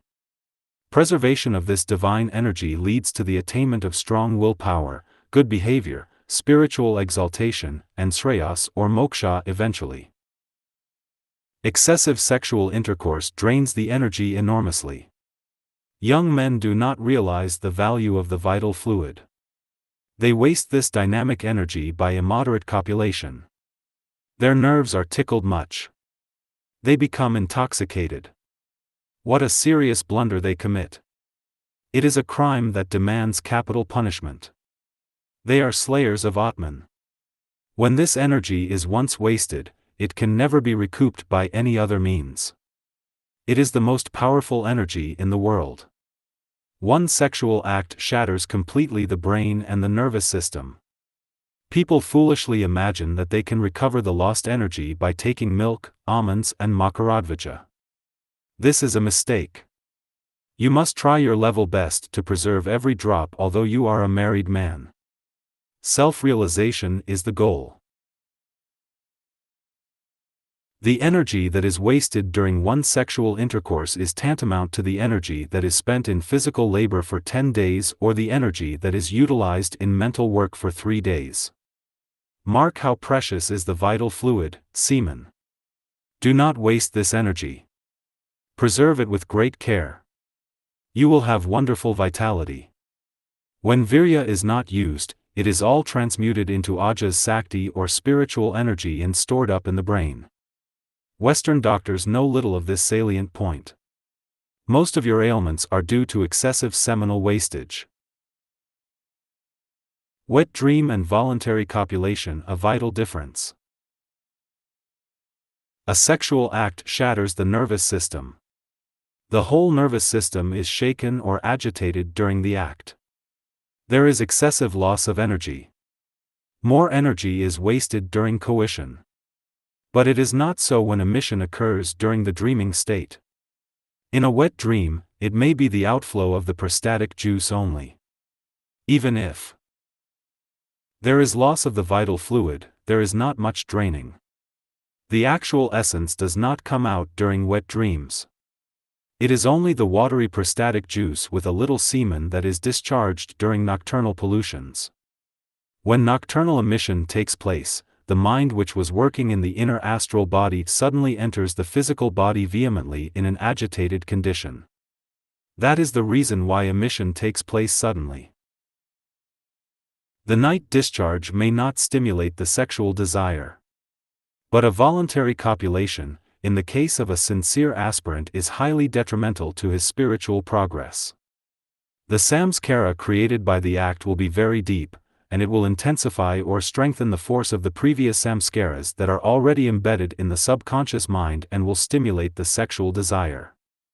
It will be like pouring ghee in the fire that is slowly getting extinguished. The task of obliterating this new samskara will be an uphill work. You should completely give up copulation. This mind will try to delude you in a variety of ways by giving wrong counsel. Be on the alert. Do not hear its voice, but try to hear the voice of the conscience or the voice of the soul or the voice of discrimination. Youth with bloodless faces. A good lot of energy is wasted during copulation. Bad memory, premature old age, impotence, various sorts of eye diseases and various nervous diseases are attributable to the heavy loss of this vital fluid. It is greatly shocking indeed to see many of our youth walking with tottering steps, with pale, bloodless faces owing to loss of this vital fluid, instead of jumping hither and thither with agile, nimble steps with vigor and vitality like the squirrel. Some people are so passionate and weak that even the thought or sight or touch of a woman causes discharge of semen. Pitiable is their lot. What do we see in these days? Boys and girls, men and women, are drowned in the ocean of impure thoughts, lustful desires, and little sensual pleasures. It is highly deplorable indeed. It is really shocking to hear the stories of some of these boys. Many college boys have personally come to me and narrated their pitiable lives of gloom and depression brought about by heavy loss of semen resulting from unnatural means. Their power of discrimination has been lost owing to sexual excitement and lustful intoxication. Why do you lose the energy that is gained in many weeks and months for the sake of the little, momentary sensual pleasure? 6. The value of semen. My dear brothers, the vital energy, the virya that supports your life, which is the prana of pranas, which shines in your sparkling eyes, which beams in your shining cheeks, is a great treasure for you. Remember this point well. Virya is the quintessence of blood. 1 drop of semen is manufactured out of 40 drops of blood. Mark here how valuable this fluid is. A tree draws the essence or rasa from the earth. This essence is circulated throughout the tree, its twigs, branches, leaves, flowers and fruits. The shining colors and life in the leaves, flowers and fruits are due to this rasa. Similarly, the virya that is manufactured by the cells of the testes out of blood gives color and vitality to the human body and its different organs. According to Ayurveda, semen is the last dhatu that is formed out of food. Out of food is manufactured chyle. Out of chyle comes blood. Out of blood comes flesh. Out of flesh comes fat. Out of fat comes bone. Out of bone comes marrow. Out of marrow comes semen. These are the sapta dhatus or the 7 dhatus. that support this life and body. Mark here how precious is semen. It is the last essence. It is the essence of essences. The virya comes out of the very marrow that lies concealed inside the bones. There are 3 divisions in each dhatu. Semen nourishes the physical body, the heart and the intellect. Only that man who uses the physical body, the heart and the intellect can have perfect Brahmacharya. A wrestler who uses his physical body only, but keeps the intellect and the heart undeveloped, cannot expect to have full Brahmacharya. He can have Brahmacharya of the body only, but not of the mind and the heart. The semen that belongs to the heart and the mind will certainly flow out. If an aspirant does only japa and meditation, if he does not develop the heart, and if he does not practice physical exercise, he will have only mental Brahmacharya. The portion of the semen, which goes to nourish the heart and the body, will flow out. But an advanced yogi who dives deep in meditation will have full Brahmacharya even if he does not take physical exercise. Semen is the quintessence of food or blood. 1 drop of semen is manufactured out of 40 drops of blood according to modern medical science. According to Ayurveda, it is elaborated out of 80 drops of blood. The 2 testes or seeds that are located in the scrotal bag are called secretory glands. The cells of these testes have been endowed with the peculiar property of secreting semen from the blood. Just as bees collect honey in the honeycomb drop by drop, so also, the cells of the testes collect semen drop by drop from the blood. Then this fluid is taken by the 2 ducts or tubes to the vesiculae seminalis.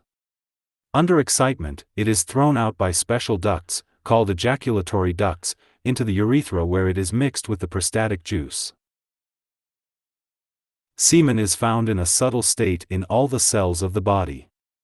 Just as sugar is all-pervading in the sugar cane, butter in milk, so also, semen is pervading the whole body. Just as the buttermilk is thin after the butter is removed, so also, semen is thinned by its wastage. The more the wastage of semen, the more is the weakness. In the Yoga Sastras it is said, Maranam bindu patanat, Jivanam bindu rakshanat. Falling of semen brings death, preservation of semen gives life. Semen is the real vitality in men. It is the hidden treasure in man. It imparts Brahmatejas to the face and strength to the intellect. Modern medical opinion. Eminent European medical men also support the statement of the yogins of India. Dr. Nicole says, it is a medical and physiological fact that the best blood in the body goes to form the elements of reproduction in both the sexes. In a pure and orderly life, this matter is reabsorbed. It goes back into circulation ready to form the finest brain, nerve and muscular tissues. This vital fluid of man carried back and diffused through his system makes him manly, strong, brave and heroic. If wasted, it leaves him effeminate, weak and physically debilitated and prone to sexual irritation and disordered function, a wretched nervous system, epilepsy, and various other diseases and death. The suspension of the use of the generative organs is attended with a notable increase of bodily and mental and spiritual vigor. If the spermatic secretion in men is continuous, it must either be expelled or be reabsorbed. As a result of the most patient and persevering scientific investigations, it has been found that whenever the seminal secretions are conserved and thereby reabsorbed into the system, it goes towards enriching the blood and strengthening the brain. Dr. D.O. Lewis thinks that the conservation of this element is essential to strength of body, vigor of mind and keenness of intellect. Another writer, Dr. E.P. Miller, says, all waste of spermatic secretions, whether voluntary or involuntary, is a direct waste of the life force. It is almost universally conceded that the choicest element of the blood enters into the composition of the spermatic secretion. If these conclusions are correct, then it follows that a chaste life is essential to man's well-being. Mind, prana and virya. Mind, prana and virya are the 3 links of one chain. They are the three pillars of the edifice of Jivatma. Destroy one pillar, mind, prana or virya, and the whole building will fall to pieces. Mind, prana and virya are one. By controlling the mind, you can control prana and semen. By controlling prana you can control the mind and semen. By controlling semen, you can control the mind and prana. Mind, prana and virya are under the one sambandha or connection or circuit. If the mind is controlled, prana and virya are controlled automatically. He who suspends or restrains prana restrains also the working of the mind and the movement of the virya. Again, if the virya is controlled, and if it is made to flow upwards into the brain by pure thoughts and the practice of viparita karani mudras such as sarvangasana and sirsasana and pranayama, the mind and the prana are automatically controlled. The mind is set in motion or rendered active by two things, the vibration of prana and the vasanas or subtle desires. Where the mind is absorbed, there the prana is restrained, and where the prana is fixed, there the mind also is absorbed. Mind and prana are intimate companions, like a man and his shadow. If the mind and the prana are not restrained, all the organs of sensation and action keep actively engaged in their respective functions. When a man is excited by passion, the prana is set in motion.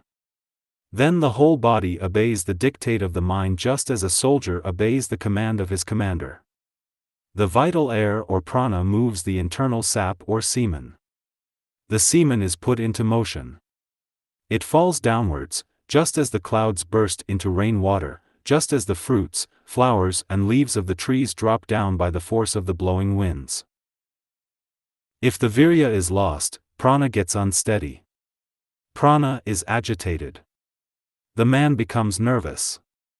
Then the mind also cannot work properly. The man becomes fickle-minded. There is mental weakness. If the prana is rendered steady, the mind also becomes steady. If the virya is steady, the mind also is steady. If the virya is steady, the mind also is steady. If the drishti or vision is steady, the mind also becomes steady. Therefore, control the prana, the virya and the drishti. God is rasa. Raso vaisa. Rasa is virya, the vital fluid or semen. You can get eternal bliss by the attainment of rasa or virya only. Rasohivayam labdva anandi bhavti. Grasp fully the importance and value of this vital essence of life. Virya is all power. Virya is all money. Virya is God. Virya is Sita. Virya is Radha. Virya is Durga. Virya is God in motion. Virya is dynamic will. Virya is Atmabal. Virya is God's vibhuti. The Lord says in the Gita, Purasham Nrishu. I am the seed or virility in men. Virya is the essence of life, thought, intelligence and consciousness. Therefore, preserve this vital fluid very, very carefully, my dear readers. Section 2. The glory of Brahmacharya. 7. The meaning of Brahmacharya. Brahmacharya literally means akara or conduct that leads to the realization of Brahman or one's own self. It means the control of semen, the study of the Vedas and contemplation on God. The technical meaning of Brahmacharya is self-restraint, particularly mastery of perfect control over the sexual organ or freedom from lust in thought, word and deed. Strict abstinence is not merely from sexual intercourse, but also from autoerotic manifestations, from homosexual acts and from all perverse sexual practices. It must further involve a permanent abstention from indulgence in erotic imagination and voluptuous reverie. All sorts of sex anomalies and evil habits of various sorts like masturbation and sodomy must be completely eradicated. They bring about a total breakdown of the nervous system and immense misery. Brahmacharya is purity in thought, word and deed. It is celibacy and continence. Brahmacharya is the vow of celibacy. The term celibacy is from the Latin celebs, meaning unmarried or single, and signifies the state of living unmarried. But Brahmacharya is not mere bachelorhood. It includes the control, not only of the sex or reproductive indriya, but also of all other indriyas in thought, word, and deed.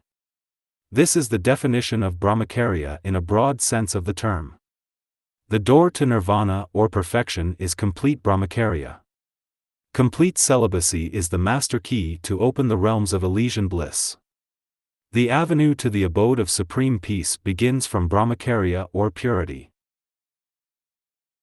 Brahmacharya is absolute freedom from sexual desires and thoughts. A real Brahmachari will not feel any difference in touching a woman, a piece of paper, or a block of wood. Brahmacharya is meant for both men and women. Bhishma, Hanuman, Lakshman, Mirabai, Sulba, and Gargi were all established in Brahmacharya. Mere control of the animal passion will not constitute Brahmacharya. This is incomplete Brahmacharya. You must control all the organs, the ears that want to hear lustful stories, the lustful eye that wants to see objects that excite passion, the tongue that wants to taste exciting things, and the skin that wants to touch exciting objects.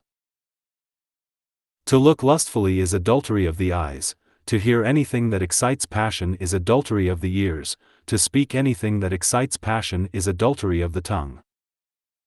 The 8 breaks in Brahmacharya. You should carefully avoid the 8 kinds of enjoyment, namely, darshan or looking at women with passionate resolve, sparshan or touching them, keli or play, kirtan or praising the qualities of the other sex, guyabashan or talking in private, sankalpa or determination, adhyavasaya or nearing the other sex with the desire for gratification, and kriyanavritti or the actual sexual act. These 8 kinds of enjoyment are 8 kinds of breaks, so to say, in the current of Akhanda Brahmacharya practice. You must avoid these 8 interruptions with great care, sincere exertion, and vigilant circumspection. Only he who is free from all these breaks can be called a true Brahmachari. A real Brahmachari should ruthlessly avoid all these 8 breaks. A Brahmachari should avoid looking at a woman with lustful eyes. He should not have the desire to touch her or go near her with evil intention. He should not play, cut jokes, or converse with her.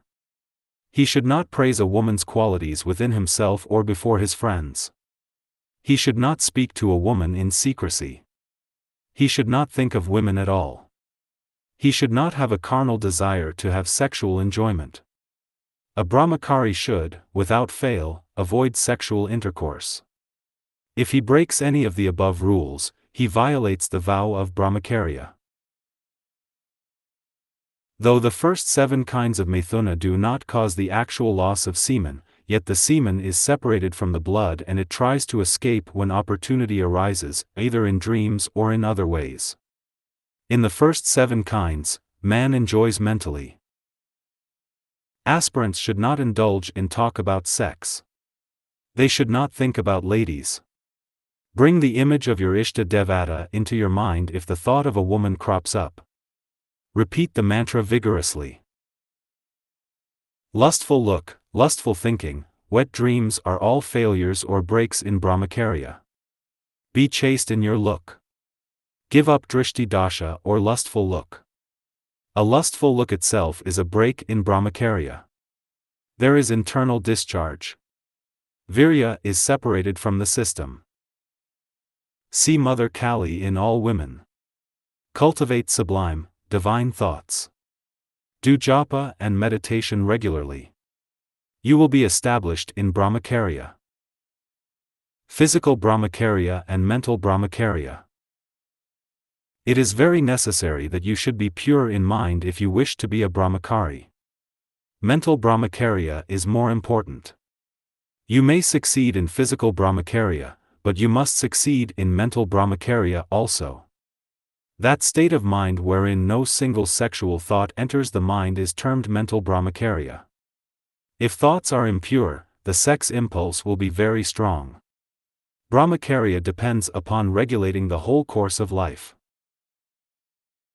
When you cannot control the lustful thoughts, at least control the physical body.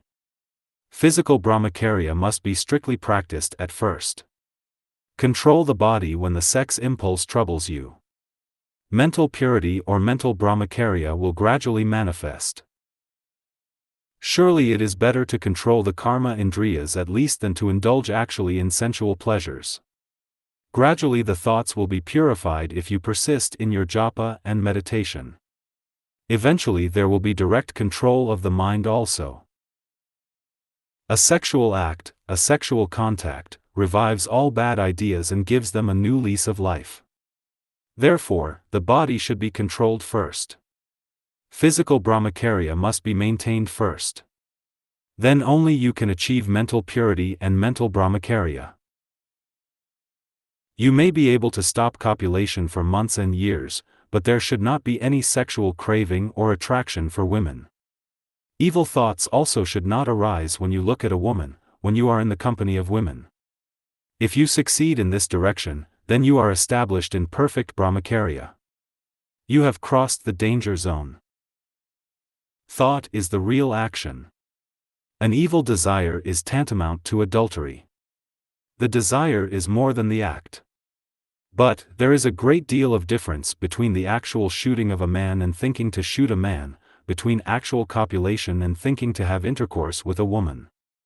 Philosophically speaking, thinking to shoot a man or thinking to have copulation is the real act. Even if there is a single impure sexual thought in the mind, you can hardly expect to have strict mental Brahmacharya. You cannot then be termed as Urdhvaritas or one in whom the seminal energy flows upwards towards the brain for being stored up as Ajas Sakti. There is a tendency for the semen to flow downwards even if there is a single impure thought. The state of mental Brahmacharya must be kept up even amidst temptations and sickness. Then only you are safe. The senses begin to revolt during times of ailment and also when you come in contact with sense objects. If thoughts of a lustful nature manifest in your mind, it is due to hidden passion. The cunning diplomatic mind seeks silent gratification by looking at a lady and talking to her. Mental mithunam takes place secretly or unconsciously. The force that drags you is hidden passion. The sex energy has not been sublimated thoroughly. The vital being or pranamava kosa has not been regenerated and purified perfectly. This is the reason why impure thoughts enter your mind. Do more japa and meditation. Do selfless service in some form for the society. You will soon attain purity. Learn to cleanse your mind with the water of purity or celibacy, with the soap of divine love. How can you expect to become pure internally by merely washing the body with soap and water? Internal purity is more important than external purity. Continue the life of Brahmacharya. Herein lies your spiritual progress and realization. Do not give a new lease of life to this dire enemy lust by repetition of the sinful act. Keep the mind fully occupied. Intense musing on the objects of sense does more harm to the inner spiritual life than actual sense gratification. If the mind is not rendered pure by sadhana, mere mortification of the external senses will not produce the desired effect. Although the external senses are mortified, their internal counterparts, which are still energetic and vigorous, revenge upon the mind and produce intense mental disturbance and wild imagination. It is the mind that really does all actions. A desire arises in your mind and then you think. Then you proceed to act. The determination of the mind is put into action. First there is sankalpa or thought and then comes action. Therefore, do not allow the sexual thoughts to enter the mind. No space is empty at any time. This is the law of nature. If one thing is removed from a place, immediately another comes in to take its place. The same law holds good in the case of the inner mental world also. Therefore, it is necessary to entertain sublime divine thoughts to replace evil thoughts.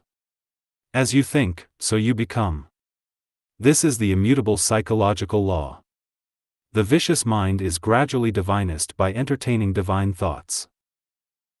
A common complaint. There is always a complaint amongst men that they do not get good success in Brahmacharya despite their earnest efforts and sincere practices. They get unnecessarily alarmed and discouraged. It is a mistake. There is a thermometric registration in the spiritual realm also. It is very subtle. The spiritual thermometer registers or indicates the advancement in mental purity even to the minutest degree. You want a Visuddha buddhi or pure intellect to comprehend the degree of purity. Intense sadhana, burning vairagya and burning mumukshutva or desire for liberation bring on the highest degree of mental purity quickly. Even if anyone repeats the Gayatri or the Pranav for just half an hour, the spiritual thermometer registers at once a minute degree of Brahmacharya or purity. You are unable to note it on account of your malina buddhi or impure intellect. Do sadhana regularly for 1 or 2 years and then compare your state of mind with that of the previous year. You will surely find a vast change. You will experience or feel more calmness, more purity, more inner moral force or strength. There is no doubt of this. Because the old vicious samskaras are very powerful, it takes some time for mental purification. You need not be discouraged. Nil desperandum. Never despair. You have to fight against the samskaras of anadikala or beginningless time. Therefore, a great deal of exertion is needed. 8. The glory of Brahmacharya. There cannot be any language without vowels. You cannot draw a picture without a canvas or a wall. You cannot write anything without paper. Even so, you cannot have health and spiritual life without Brahmacharya. Brahmacharya brings material progress and psychic advancement. It is the basis for morality. It is the basis for eternal life. It is a spring flower that exhales immortality from its petals. It is the substratum for a life of peace in Atman. It is the firm support for Brahmanishtha, which is eagerly longed for by sages, aspirants and yogic students. It is the shield for waging war against the internal asuras, lust, anger and greed. It serves as a gateway to the bliss beyond. It opens the door of moksha. It contributes to perennial joy, to the uninterrupted and undecaying bliss. Even rishis, devas, gandharvas and kinnaras serve at the feet of a true brahmachari. Even Isvara applies to his forehead the dust of the feet of a genuine celibate. Brahmacharya is the only key to open the Sushumna and awaken Kundalini. It brings glory, fame, virtue and manapradishtha. The 8 cities and the 9 riddhis roll under the feet of the true celibate. They are ever ready to obey his command. The Lord of Death flees from him. Who can describe the magnanimity, majesty and glory of a true brahmachari? Brahmacharina tapesa deva mrityam. The Vedas declare that by Brahmacharya and penance the devas have conquered death. How did Hanuman become a Mahavir? It is with this weapon of Brahmacharya that he acquired unsurpassable strength and valor. The great Bhishma, the grandfather of the Pandavas and the Kauravas, conquered death by Brahmacharya. It is only Lakshman, the ideal brahmachari, who put down Meghanada, the man of inestimable prowess, the conqueror of the 3 worlds, the son of Ravana. Even Lord Rama could not face him. It is through the force of Brahmacharya that Lakshman was able to defeat that invincible Meghanada. The valor and greatness of Emperor Prithviraj was due to the strength of Brahmacharya. There is nothing in the 3 worlds that cannot be attained by a brahmachari. The rishis of your knew fully well the value of Brahmacharya, and that is the reason why they sang in beautiful verses about the glory of Brahmacharya. Just as the oil comes up in a wick and burns with glowing light, so also, the virya or semen flows up by the practice of yoga sadhana and is converted into tejas or ajas. The brahmachari shines with Brahmic aura in his face. Brahmacharya is the bright light that shines in the house of the human body. It is the blossomed flower of life around which the bees of strength, patience, knowledge, purity and virtue wander about, humming hither and thither. In other words, he who observes Brahmacharya will be endowed with the above qualities. The scriptures declare emphatically, I ustajo balam viryam prajnasrisha yashastatha panyamcha satprayadvamcha vardhate Brahmacharya. By the practice of Brahmacharya, longevity, glory, strength, vigor, knowledge, wealth, undying fame, virtues and devotion to the truth increase. Secret of health and longevity. Pure air, pure water, wholesome food, physical exercise, outdoor games, walking with brisk steps, rowing, swimming, light games like tennis all contribute to the maintenance of good health, strength and a high standard of vitality. There are indeed many ways to gain health and strength. These ways are doubtless indispensably requisite. But Brahmacharya is the most important of all. Without Brahmacharya, all your exercises are nothing. It is the master key for opening the realms of health and happiness. It is the cornerstone of the edifice of bliss and unalloyed felicity. It is the only specific that keeps up true manliness. The preservation of semen is the secret of health and longevity, and of all success in the physical, mental, intellectual and spiritual planes. He who has even a little bit of Brahmacharya will tide over a crisis of any disease very easily. If it takes a month for an ordinary man for recovery, this man will be completely all right in a week. The Srutis declare a full life or age of 100 years for a man. This you can attain only by the establishment of Brahmacharya.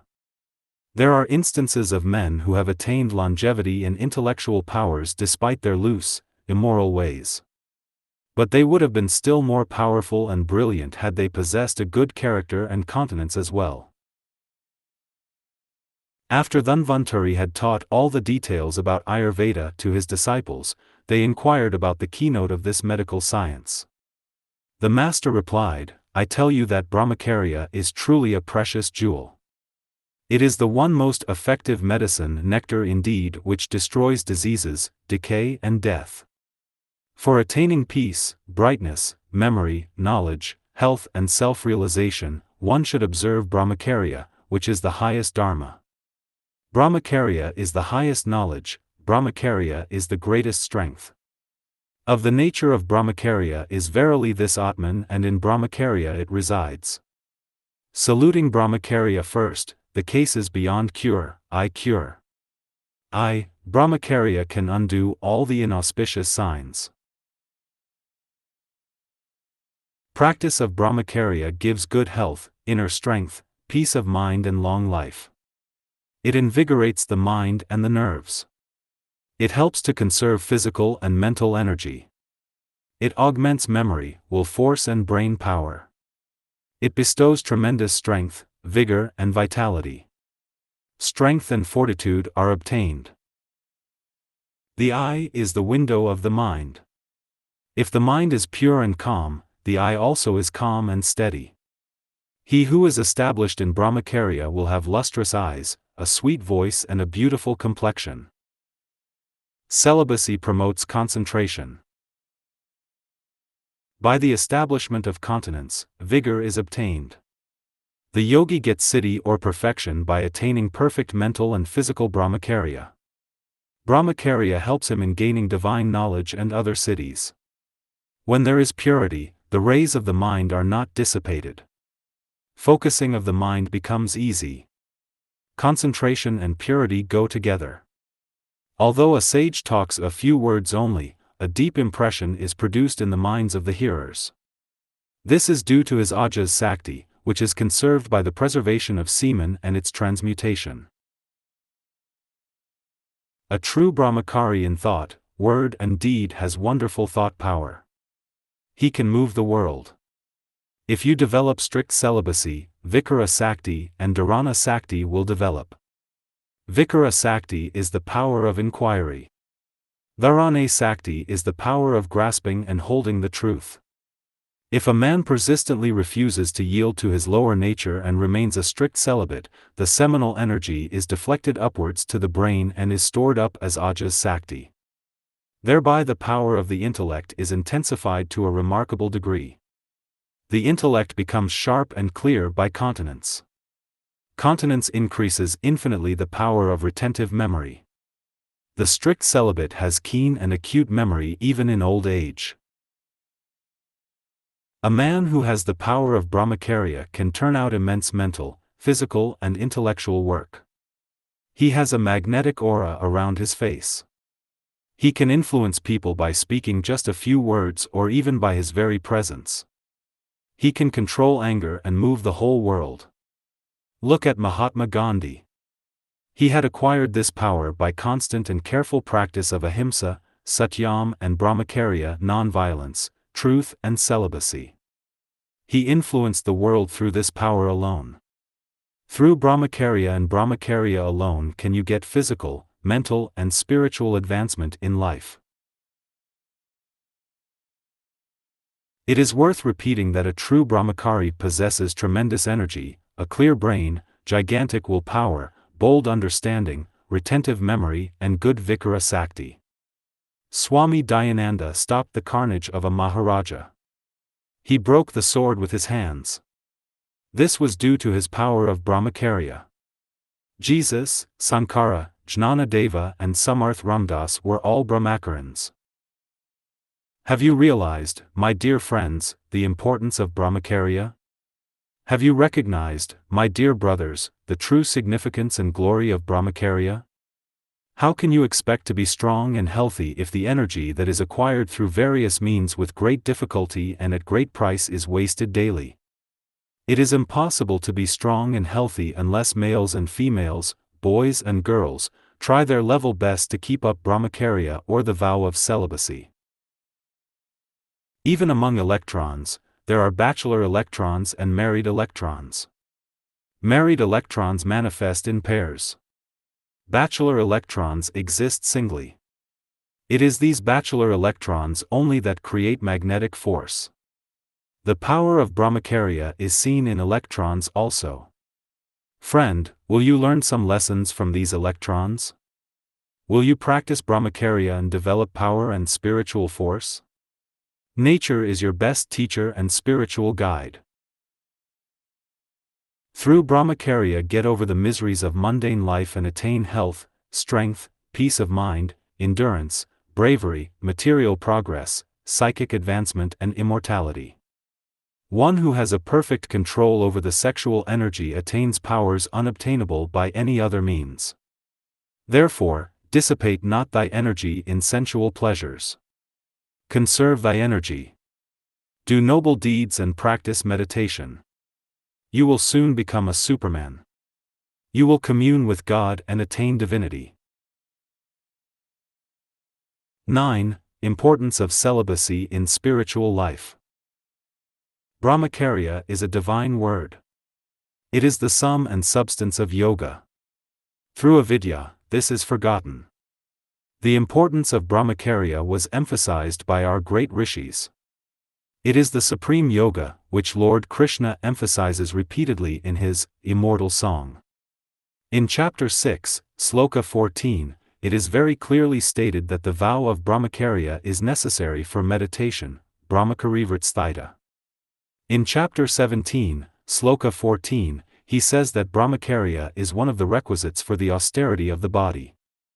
Now, we have another statement made in chapter 8, sloka 11, that yogis practice Brahmacharya in order to attain the goal spoken of by the knowers of the Vedas. A similar statement is also found in the Kathopanishad. In the Raja Yoga of Patanjali Maharshi also, yama is the first step. Yama is the practice of ahimsa, satya, asteya, brahmacharya and aparigraha, non-killing, truthfulness, non-stealing, celibacy and non-receiving of gifts. Among these Brahmacharya is the most important. In Jnana Yoga too, Dhamma or self-control is the foundation for the student. In the Mahabharata again, you will find, in the Santi Parva, many are the branches of Dharma, but Dhamma is the basis of them all. Brahmacharya is the vital subject for those who want success in material or spiritual life. Without it, a man is absolutely unfit for worldly activities as well as for spiritual practices. Celibacy in the different religious orders. Down the ages, the highest stress has been laid on brahmacharya or sexual abstinence in every religion. Throughout folklore runs the idea that second sight and the vision of the supernatural are especially, if not solely, the privilege of the celibates. Westermarck favors the explanation that pollution destroys holiness. A tribe on the Rio Negro enjoined celibacy upon their shamans, because they believed that medicine would prove ineffectual if administered by a married man. Lambika states that the gods do not hear him who invokes them if he is impure from sexual connections. In Islam, strict continence is required on the pilgrimage to Mecca. It is required for the Hebrew congregation during the theophany at Sinai and before entering the temple. Ancient India, Egypt and Greece enforced the rule that the worshipper must abstain from intercourse during and before worship. In Christianity, continence was required as a preparation for both baptism and Eucharist. The highest type of Christian was a celibate. Christian teachers praised celibacy, and marriage came to be, in their eyes, only a secondary good for those who were unable to serve continence. The bishops of the Greek Church are always celibates, being chosen from the monks. The monk, who lowers himself to touch a woman's person with corrupt thoughts, while he clasps her hand or clasps her hair or touches one part or another of her body, brings shame and degradation on the order. The present ordination vow is to abstain from all sexual intercourse as long as life shall last. The Jains force on their munis the rule to abstain from all sexual relations, not to discuss topics relating to women, not to contemplate the forms of women. Lust is thus condemned. Of the myriad vices, lust is the worst. There are other rules subsidiary to this, forbidding all actions of an unchaste kind, especially any act or word which might either lead to a breach of the principal rule or give rise to an impression that it was not being strictly observed. A bhikshu is not to sleep in any place where a woman is present, or to preach the sacred doctrine in more than 5 or 6 words to a woman unless a grown-up man be present, or to exhort the sisters unless specially deputed to do so, or to journey along the same route with a woman. On his round for alms, he is to be properly clad and he is to walk with downcast eyes. He is not to accept a robe from any woman not related to him, except under specified conditions. He is not to sit in a secluded place with a woman, much less to touch or speak to her with impure intent. The Buddhist order of mendicants was governed by the 227 rules of the Patimokkha. Of these, the first 4 were of specific gravity. A breach of any one of the 4 rules involved expulsion from the order, and they were, therefore, called the Parajaka or the rules as to acts involving defeat. Numa was said to have instituted the Order of Vestal Virgins. They remained unmarried for 30 years. Burial alive was the penalty for breaking the vow of chastity.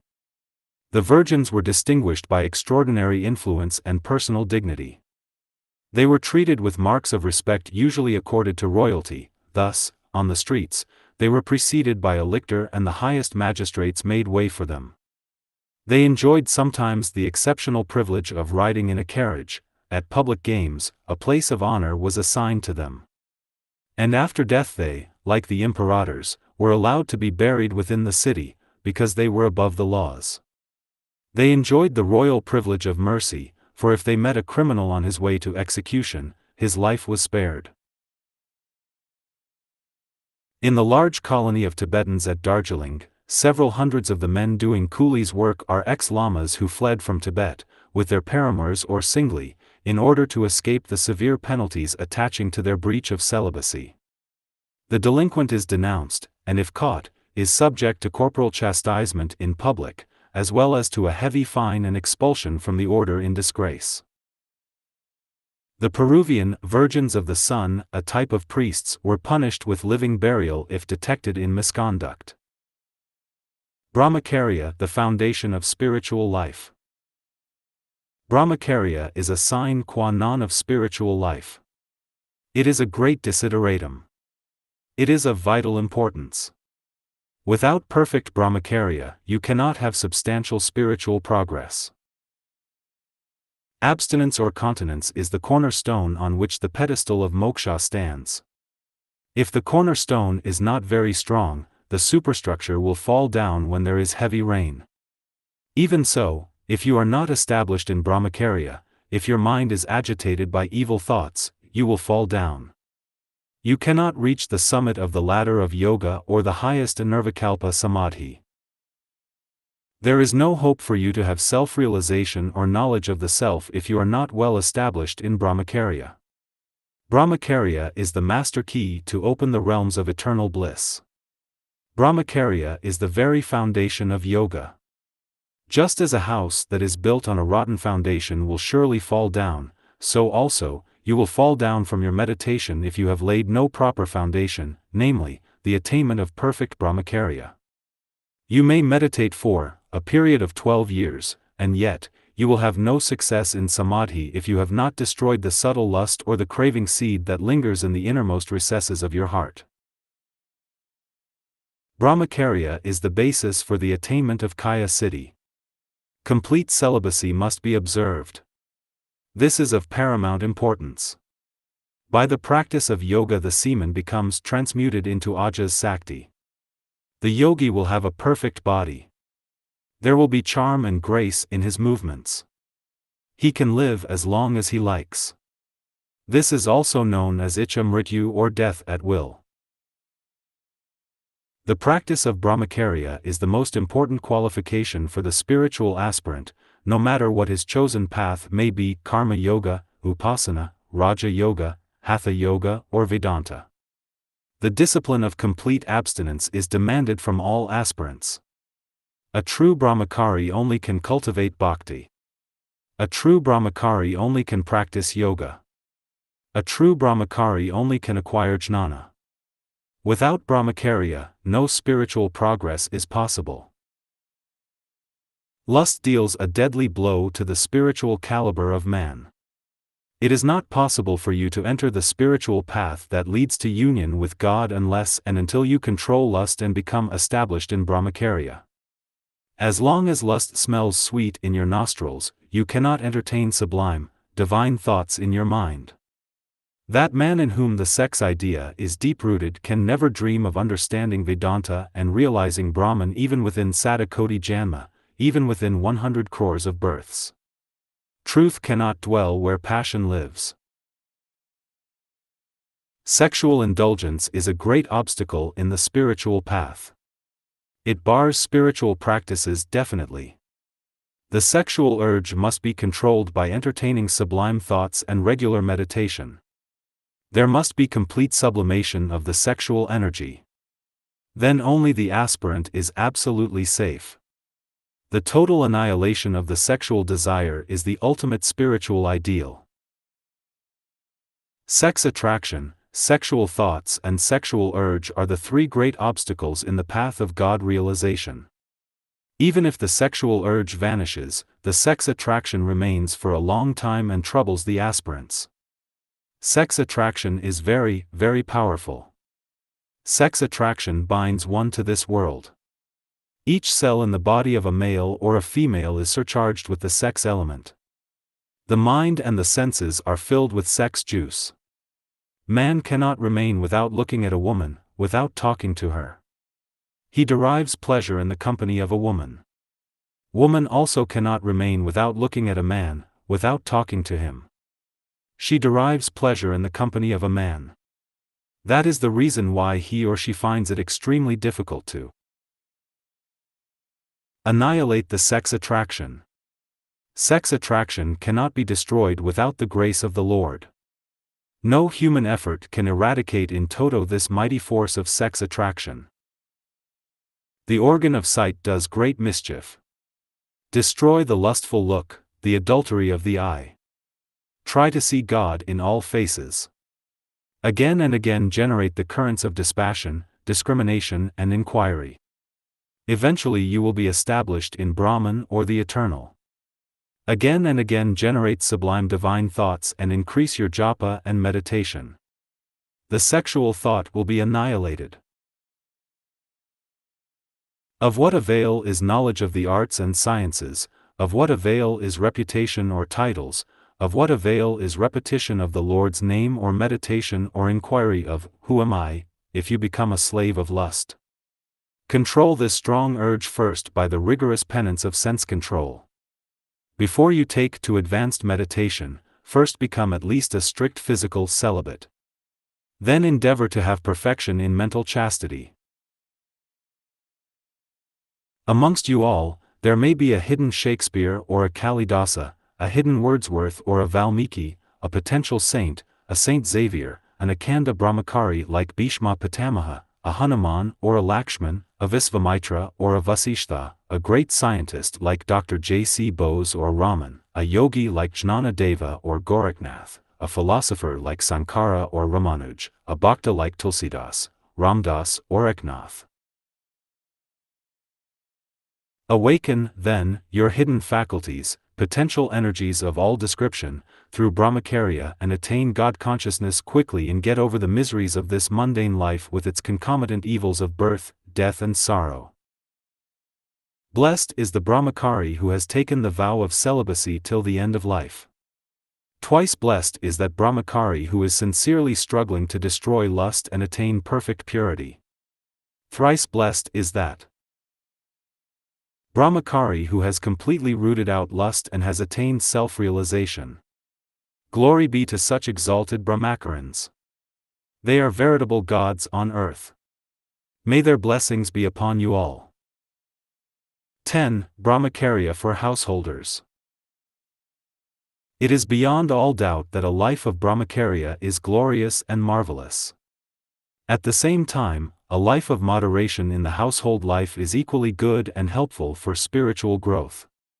Both have their own advantages. You must have great strength to tread the path either way. Varnashrama dharma is practically extinct now. Everyone is a Vaishya or a Baniya with greed for accumulation of wealth by hook or by crook, by begging, borrowing or stealing. Almost all Brahmins and Kshatriyas are Baniyas or Vaishyas only. There is no real Brahmin or Kshatriya in these days. They want money anyhow. They do not attempt to practice the dharmas of their caste or order of life. This is the fundamental cause for the downfall of man. If the householder discharges strictly the duties of his stage of life, if he is an ideal grihasthi, there is no necessity for taking sannyasa. The swelling up in the number of sannyasins at the present moment is due to the failure of the householders in the discharge of their duties. The life of an ideal householder is as much difficult and rigid as that of an ideal sannyasin. Pravritti marga or the path of karma yoga is as much difficult and rigid as that of nvritti marga or the path of renunciation. If a man leads a life of celibacy even in his householder's life and has copulation occasionally for the sake of progeny only, he can bring forth healthy, intelligent, strong, beautiful and self-sacrificing children. The ascetics and savants of ancient India, when married, used to follow this excellent rule very carefully and also used to teach, by practice and precept, how to lead the life of a Brahmachari even as a householder. Our ancestors indeed followed the ascetics in creating progeny for the defense of the motherland and for other ennobling works of the nation. Those who have read Srimad Bhagavata know the lives of Devahuti, daughter of Manu, and her husband Kardama Rishi. Kapila Muni, founder of the Sankhya philosophy, was born of Devahuti after Kardama Rishi visited her once to give her a son. Parasara visited Matsya Gandhi to bring forth Sri Vyasa, founder of the Vedanta philosophy. Great rishis of yore were married, but they did not lead the life of passion and lust. Their life of grihasthashram was a life of dharma only. If it is not possible for you to emulate them to the very letter, you will have to keep their lives before you as landmarks, as an ideal for emulating, and you must tread the path of truth. Grihasthashram is not a life of lust and loose living. It is a strict life of selfless service, of dharma pure and simple, of charity, goodness, kindness, self-help, and all that is good and all that is helpful to humanity. If you can live such a life, the life of a grihasthi is as good as the life of a sannyasin. What is Brahmacharya in married life? Lead a well-regulated, moderate married life. Even as a householder you can be a brahmachari, by sticking to the principles of grihastha dharma, by moderation and regular worship of God. Marriage should not in any way lead you downwards in your spiritual path. You should keep the spiritual fire ever blazing. You should make your wife also understand the real glory of a spiritual life. If both of you observe Brahmacharya for some time and then avoid excesses, she will give birth to robust children who will be the pride of the country. Conserved energy can be used for higher spiritual purposes. Prevention of frequent maternity will preserve your wife's health too. Brahmacharya in Grihastha is absolute moderation in sexual intercourse. Householders are allowed to visit their wives once in a month at the proper time without the idea of sexual enjoyment just to get progeny to keep up the line. This is also Brahmacharya Vrata. They are also Brahmacharans. Householders should ask their wives also to observe fasts and to do japa, meditation and other practices, which will enable them to keep up this Brahmacharya Vrata. They should train their wives also in the study of the Gita, the Upanishads, the Bhagavata and the Ramayana and in diet regulation. If you want to practice Brahmacharya, think and feel that your wife is your sister. Destroy the idea of husband and wife and develop the idea of brother and sister. You both will develop pure and strong love, because the impurity of lust will be removed. Talk to your wife always on spiritual matters. Narrate to her stories from the Mahabharata, the Bhagavata. Sit with her on holidays and read some religious book. Gradually her mind will be changed. She will take interest and delight in spiritual practices. Put this into practice if you want to get rid of the miseries of samsara and enjoy the eternal bliss of the soul. Young men of the present day imitate Westerners in taking their wives always with them when they go out. This practice creates a strong habit in men for having the company of women at all times. A little separation brings a great deal of pain and suffering. Many get a shock when they lose their wives. Further, it becomes very difficult for them to take a vow of celibacy even for a month. Poor, miserable weaklings. Spiritual bankrupts. Try to be away from your partners in life as much as you can. Talk little with them. Be serious. Do not laugh or joke with them. Go along for an evening walk. What did your wise forefathers do? Assimilate from the West only what is good. Vile imitation in fashion, style, dress and food is dangerous. When the wife becomes the mother. As soon as a son is born to you, your wife becomes your mother, because you yourself are born as the son. A son is nothing but the energy of the father. Change the mental attitude. Serve your wife as the world mother. Start spiritual sadhana. Destroy passion. Every morning, as soon as you get up from bed, touch your wife's feet and prostrate before her, taking her for Kali or the world mother. Do not feel ashamed. This practice will remove the idea of wife from your mind. If you cannot do the prostration physically, at least do it mentally. As soon as a child is born, man must give up lust. He must observe celibacy. He must treat his wife as his own mother. When once this thought is brought foremost in the mind, how can he, even when the child dies, change his mental outlook and think of his wife with a lustful look? This is a great sadhana for the householder. If a child is not born, it is not advisable to marry a second wife. Both husband and wife may then pursue the spiritual path jointly, observing celibacy. Living a life of spiritual partnership. Says Manu, the firstborn child is born of dharma and the rest of kama or lust. The sexual act for mere pleasure is not justifiable. Thirsty aspirants who are treading the path of self-realization, who are householders above 40 years of age, should give up contact with their partners in life. Because, a sexual contact revives all bad ideas and gives them a new lease of life. Marriage should now be considered a God-ordained holy alliance of two souls for the complete divinization of their nature and for realizing the goal of life, God realization, through a well-ordered dharmagrihastha life. The husband and the wife should, from now on, observe perfect physical Brahmacharya, if they want rapid spiritual progress and self-realization in this very birth. There are no halfway measures in the spiritual path. Are you a householder above 40 years of age? Then, you must become a perfect Brahmachari now. Your wife also must observe fast on Ekadasi. Do not say now, Swamiji, what can I do? I am a householder. This is a lame excuse. How long do you want to remain as a passionate householder? Is it till the end of life? Is there not a nobler mission in life than eating, sleeping, and procreating? Do you not want to enjoy the eternal bliss of the self? You have tasted enough of the mundane pleasures. You have passed the stage of a householder. I can excuse you if you are a young man, but not now. Now get ready for the stage of vanaprastha and mental sannyasa while remaining in the world. Color your heart first. This will be a noble life indeed. Prepare yourself. Discipline the mind. Real sannyasa is mental non-attachment. Real sannyasa is destruction of vasanas, I-ness, mine-ness, selfishness and moha. 4. Children, body, wife and property. You need not retire into the Himalayan caves.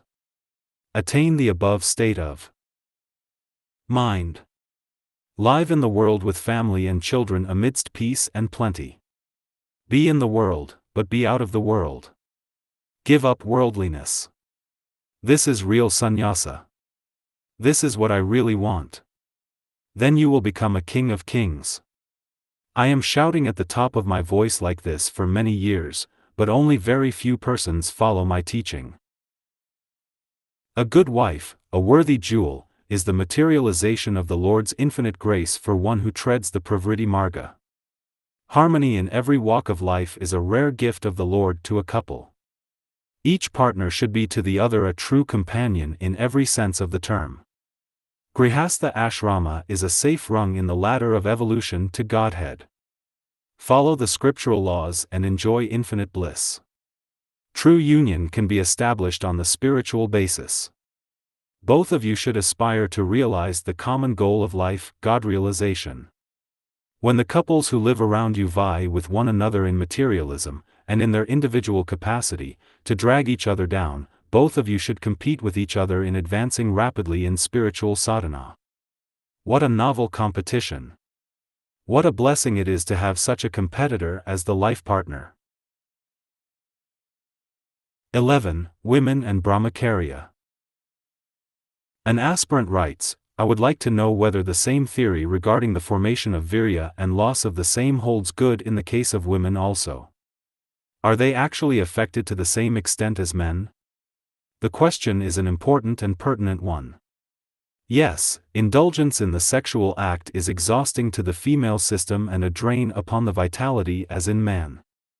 The nervous strain it imposes on the system is very great indeed. The female gonads, the ovaries corresponding to the testes in the males, produce, develop and mature precious, vital force like semen. This is the ovum. Though the woman does not actually lose this out of her body, as in the case of semen in man, yet, due to the sexual act, it leaves the ovaries and is taken up in the process of conception to form the embryo. And one knows only too well what a strain and drain on strength childbearing is to a woman. Repeated depletion of this force and the strain of childbirth makes wrecks of healthy ladies, and works havoc with their strength, beauty, and grace as well as their youth and mental power. Eyes lose the luster and sparkle that are indicative of the inner forces. The intense sensuous excitement of the act shatters the nervous system and causes debility too. Their system being more delicate and high-strung, females are often more affected than men. Women should preserve their precious vital force. The ovum and the hormones secreted by the ovaries are very essential for the maximum physical and mental well-being of women.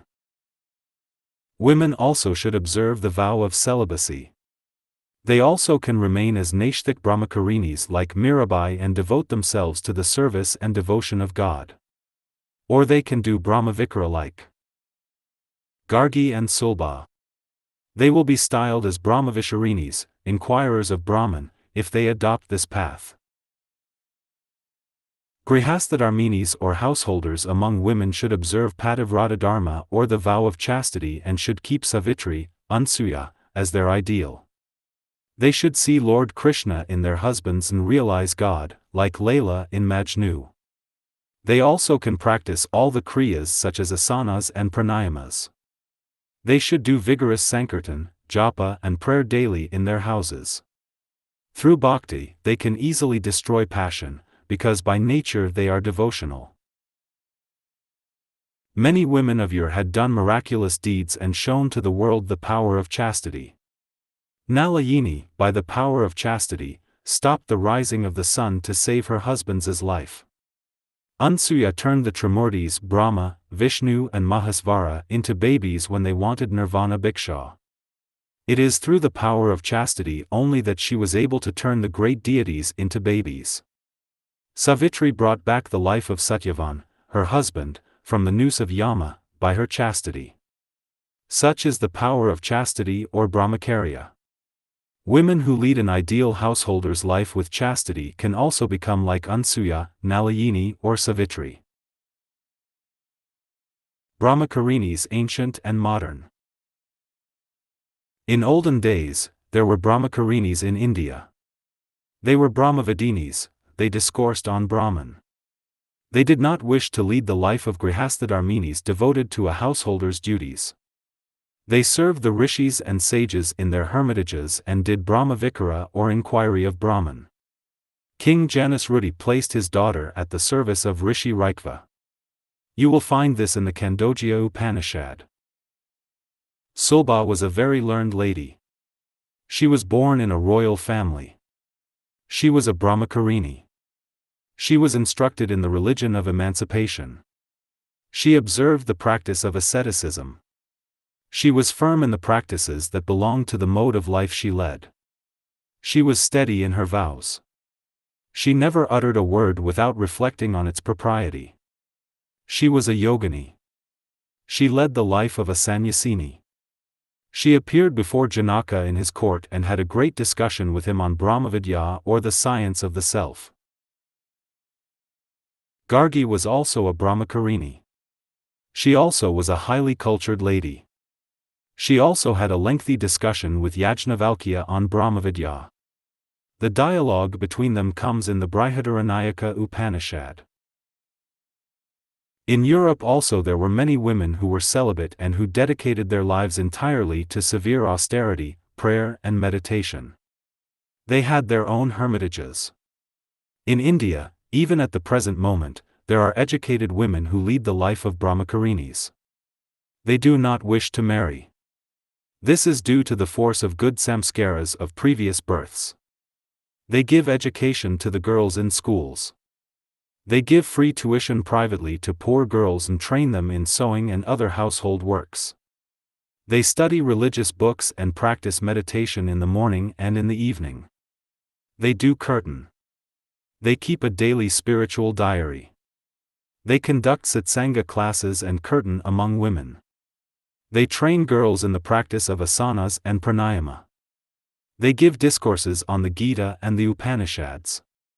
They deliver lectures on the religious subjects in English, Sanskrit and Hindi. During holidays and on important occasions, they hold religious conferences for ladies on a grand scale for mass spiritual awakening. Sometimes they visit nearby villages and distribute medicines freely to the poor. They are equipped with the knowledge of first aid, homeopathy, allopathy, and the biochemical system of medicine. They are trained in nursing the sick. There is a highly educated Brahmacharini, who is well versed in Sanskrit, English, and Hindi, who is the head of an institution for girls. She maintains a free private school also for poor girls at her own expense. This is a very noble service indeed. Such girls and women are really a blessing to India. They lead a life of purity and self-sacrifice. They enjoy bliss, prosperity, and renown here and will also attain the immortal abode of supreme peace hereafter. India is in need of more Brahmacharinis of this description who can dedicate their lives to service, meditation, and prayer. There was a Maharani in the erstwhile United Provinces who wore simple dress, ate simple food, served sadhus and poor people and always lived amongst sannyasins. She had a sound knowledge of the scriptures and she did regular meditation and prayer. She observed mauna or the vow of silence for months together and spent some time in seclusion and ruled her state also. There is an educated woman who is an MBBS. Her husband is holding a good position. She treats the patients freely. She does not charge any fees for visiting. She does very good service to the society. She is not a job hunter. She is free from greed. She does medical service for the purification of her heart. She regards medical service of the poor people as worship of God.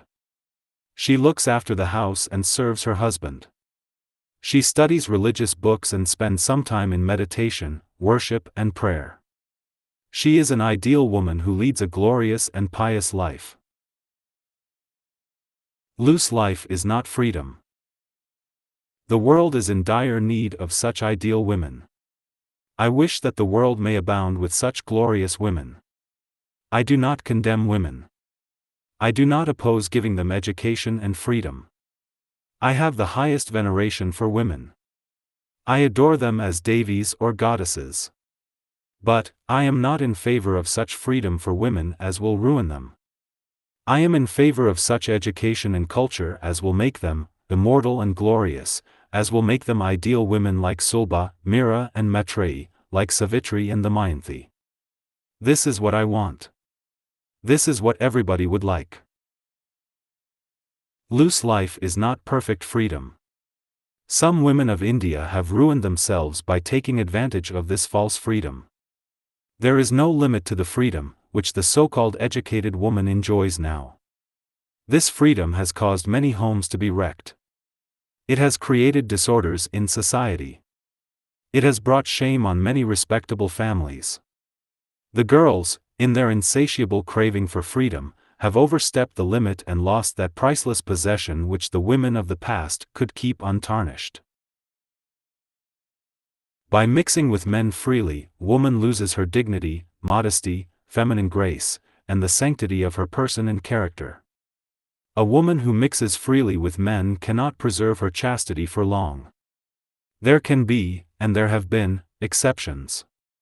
A woman who mixes with men freely in public life and yet remains pure must be certainly superhuman. An ordinary woman with her natural passion will soon succumb. Human nature will fulfill itself. What is there in a woman's life if her purity is lost? She is only a living corpse if there is no purity, although she may be rolling in wealth and moving in high circles in society. Promiscuous mixing will lead to disastrous results. Even rishis and yogins who are clad in rags, who live on roots in seclusion, will be pulled down by the dark forces of nature if they are careless. Then what to speak of women who eat daily dainties and sweetmeats, who are clad in perfumed velvet and silk with lace borders, who are given to too much mixing, who do not lead a life of self-control, who have no religious training and discipline, who have no idea of the inner life and the religion of emancipation. O wise reader! I leave this for your own consideration, reflection, cogitation, and deliberation. Women should not do anything that can bring dishonor or infamy on them and their family, and a blot on their character. Without character, a man or a woman is considered as dead while living. Women should be very careful and cautious when they move in society. They should avoid too much talking, too much mixing, guffaw and giggling. They should always walk in a dignified manner and not with the swinging of the hips. They should never look at men with a flitting gesture. Clothes should not be too tight or revealing. Abandon makeup. A call to spiritual life. O Devis! Do not waste your lives in fashion and passion. Open your eyes. Walk in the path of righteousness. Preserve your Pativrata Dharma. See divinity in your husband. Study the Gita, the Upanishads, Bhagavata and Ramayana. Become good Grihastadharminis and Brahmavisharinis. Bring forth many Gaurangas. The destiny of the world is entirely in your hands. You are holding the master key of the world. Open the door of Elysian bliss. Bring Vaikuntha in your home. Train your children in the spiritual path. Sow the spiritual seed when they are young. O Devis of the world! Should you not strive for the higher life, the grand, the sublime, the only real life in the soul? Is it sufficient if you are satisfied with the petty material necessities of life on earth? Do you remember what Maitreyi said to Yajnavalkya? What shall I do with the wealth of this whole world if thereby I would not become immortal, said she to her husband. How many ladies of this world will be bold enough to assert this wise saying of the Upanishadic ideal of a woman? To chain themselves with the bondage of samsara is not the birthright of the mothers and sisters of the world. To get stuck up in family, children and relatives is not the ideal of courageous and discriminative women. Every mother of the world should realize her responsibility to awaken herself, her children, her family and her husband, to the true light and splendor of spiritual life. What a glorious mother was Madalasa! Did she ask her children to study up to the postgraduate examination, and then seek for some employment? Sudosi, Budosi, Niranjanosi, Samsara Maya Parivarjatosi, you are pure, you are consciousness, you are taintless, you are devoid of the Maya of samsara, such was the Advayatic instruction which Madalasa gave to her children when she rocked them in the cradle. How many mothers of the present-day world have got the fortune to teach their children such profound knowledge? On the other hand, the present-day mothers would try to crush the spiritual tendency of their children even if it is found in them in a microscopic state. What a sad and pitiable condition! Wake up, O mothers, sisters! Wake up from your deep sleep. Recognize your responsibility. Spiritualize yourselves. Spiritualize your children.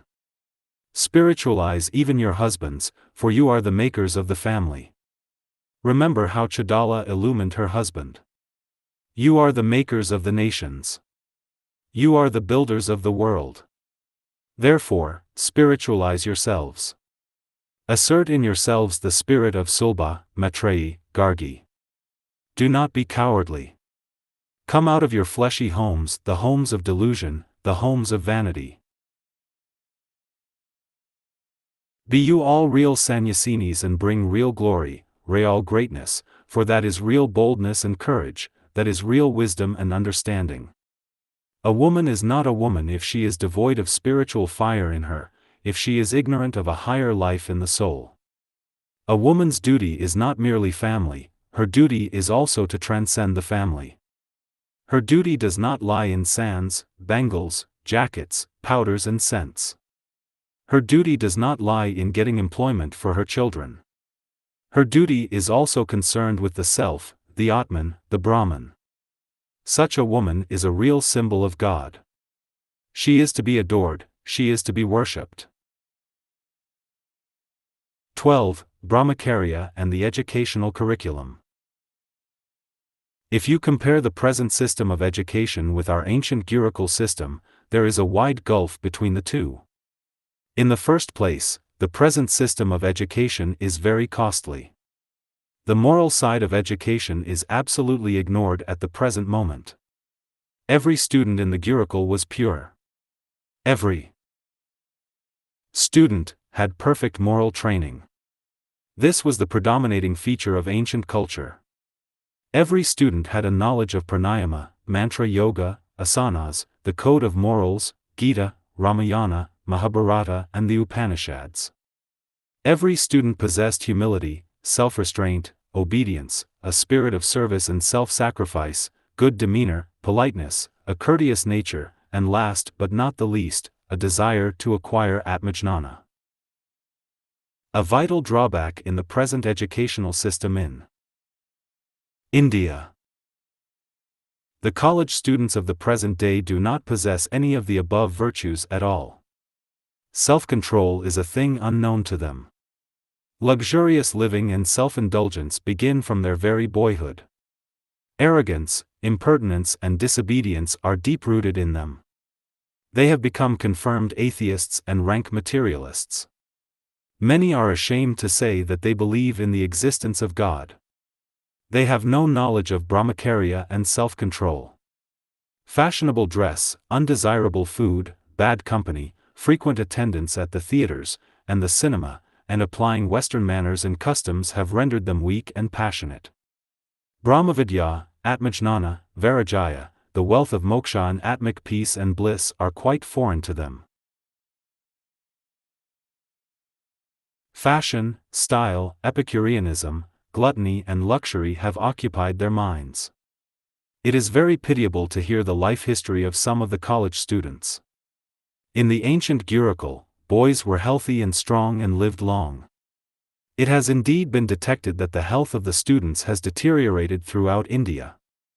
Moreover, the vices and bad practices that are ruining their health are on the increase. There is no ethical culture in modern schools and colleges. In the present system, the moral side of education is absolutely ignored. Modern civilization has enfeebled our boys and girls. They lead an artificial life. Children beget children. There is racial degeneration. The cinema has become a curse. It excites passion and emotion.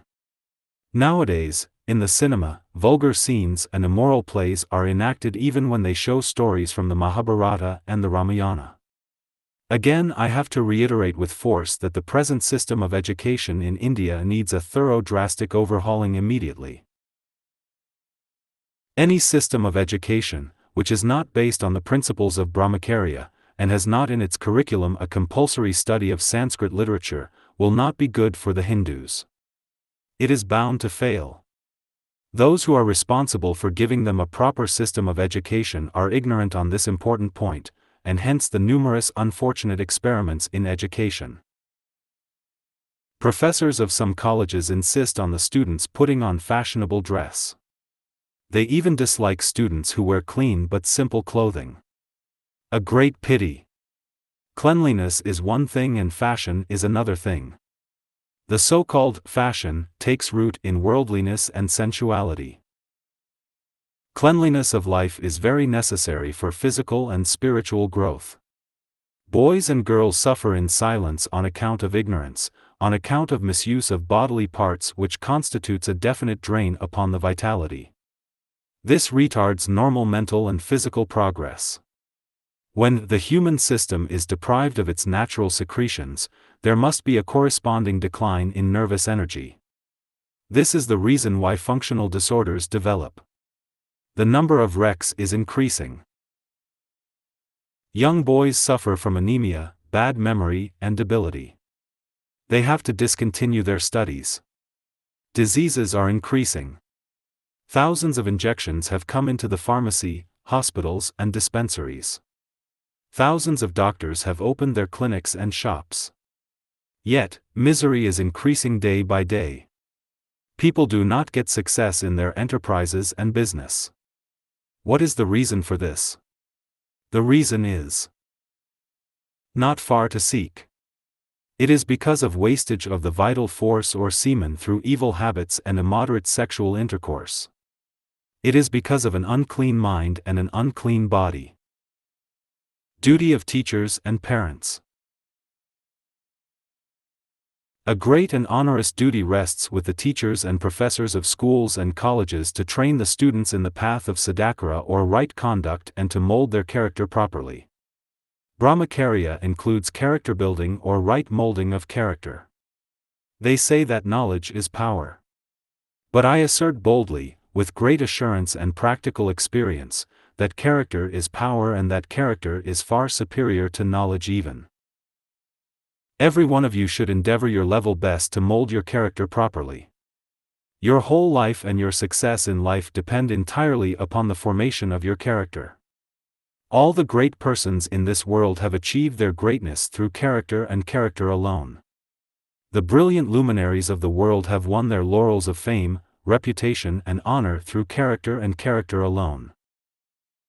The teachers themselves should be strictly moral and pure. They should be endowed with ethical perfection. Otherwise, it will be like the blind leading the blind. Before taking to the profession of a teacher, every teacher should feel the high responsibility of his position in the educational line. Mere intellectual achievement in the art of delivering dry lectures will not suffice. This alone will not adorn a professor. When students reach the age of maturity, certain growths and changes take place in the physical body. The voice changes. New emotions and sentiments arise. Naturally, the youngsters become curious. They consult the street boys. They get ill-advised. They ruin their health by vile habits. A clear knowledge of sexual health, hygiene and Brahmacharya, of how to attain longevity and how to control passion, should be imparted to them. Parents should teach their children the various stories from the Mahabharata and the Ramayana that relate to Brahmacharya and right conduct. Parents should advise their children, often and often, on the subject of Brahmacharya. This is their imperative duty. Candid talks to the boys and girls are very necessary when they begin to show signs of puberty. It is no use beating about the bush. Matters that relate to sex should not be kept hidden. It will be only false modesty if the parents feel shy to talk to their children on this important subject. Silence will only excite the curiosity of the adolescent children. Whereas, if they can understand these things clearly in time, surely they will not be misguided by evil companions and they will not develop bad habits. Teachers and parents should give proper instructions to the boys and girls as to how they should lead a clean life of Brahmacharya. They should get rid of their false sense of modesty and shame. They are a good deal responsible for the ignorance of the boys and girls. There has been more suffering caused by ignorance of these matters than by anything else. You are paying the price of ignorance, of the false modesty that matters of sex and sexual physiology should not be discussed. The teachers and parents should diligently watch the conduct of the youngsters and clearly impress on their mind the vital importance of a clean life of Brahmacharya and the dangers of an unclean life. Pamphlets on Brahmacharya should be freely distributed to them.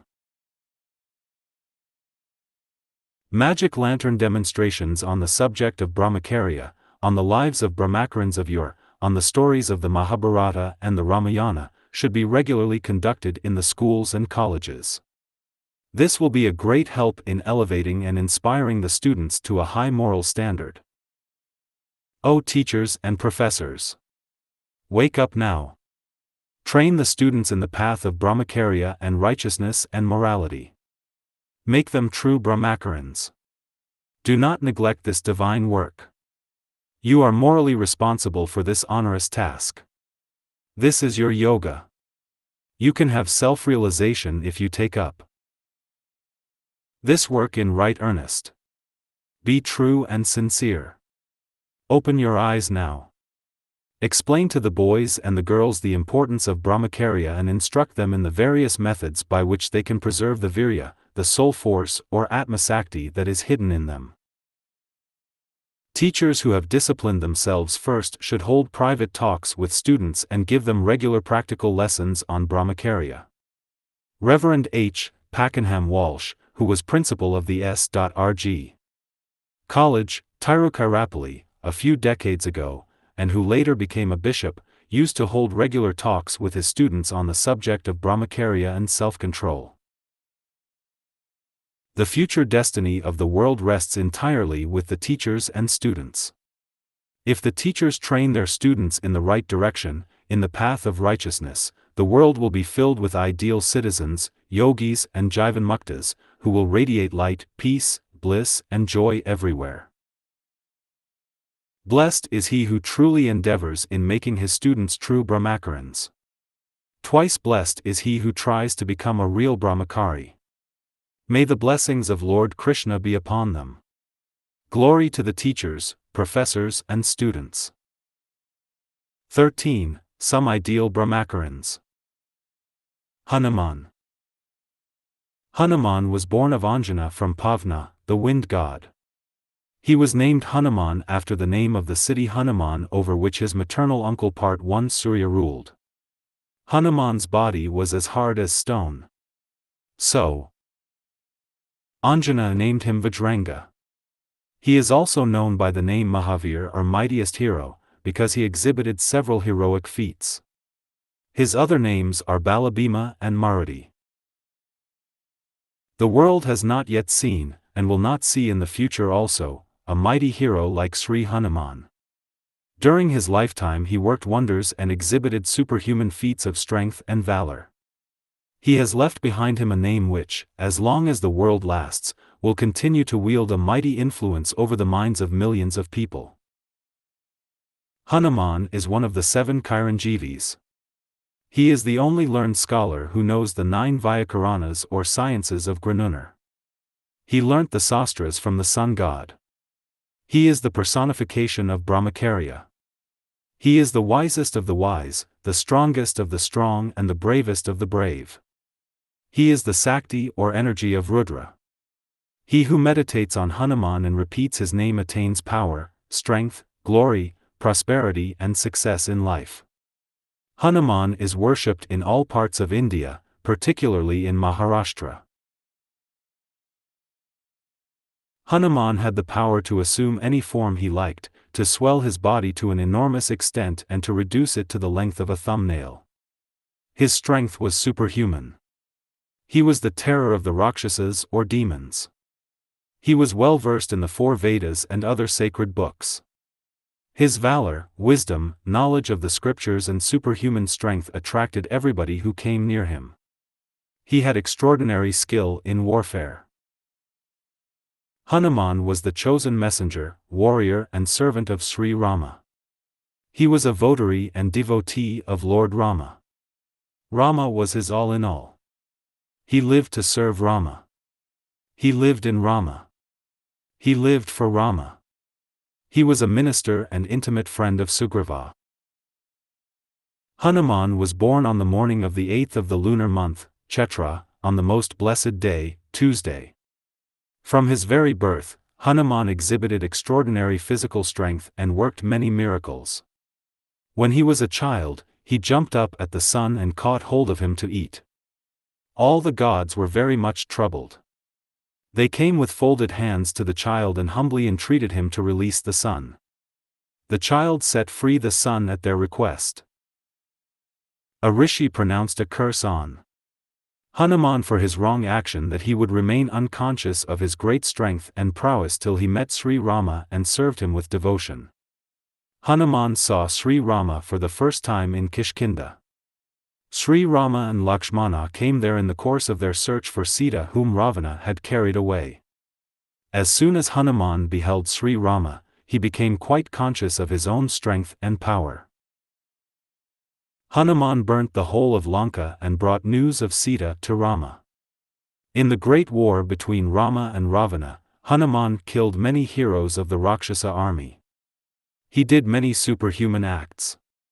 Carrying a big mountain and other great activities were nothing for Hanuman.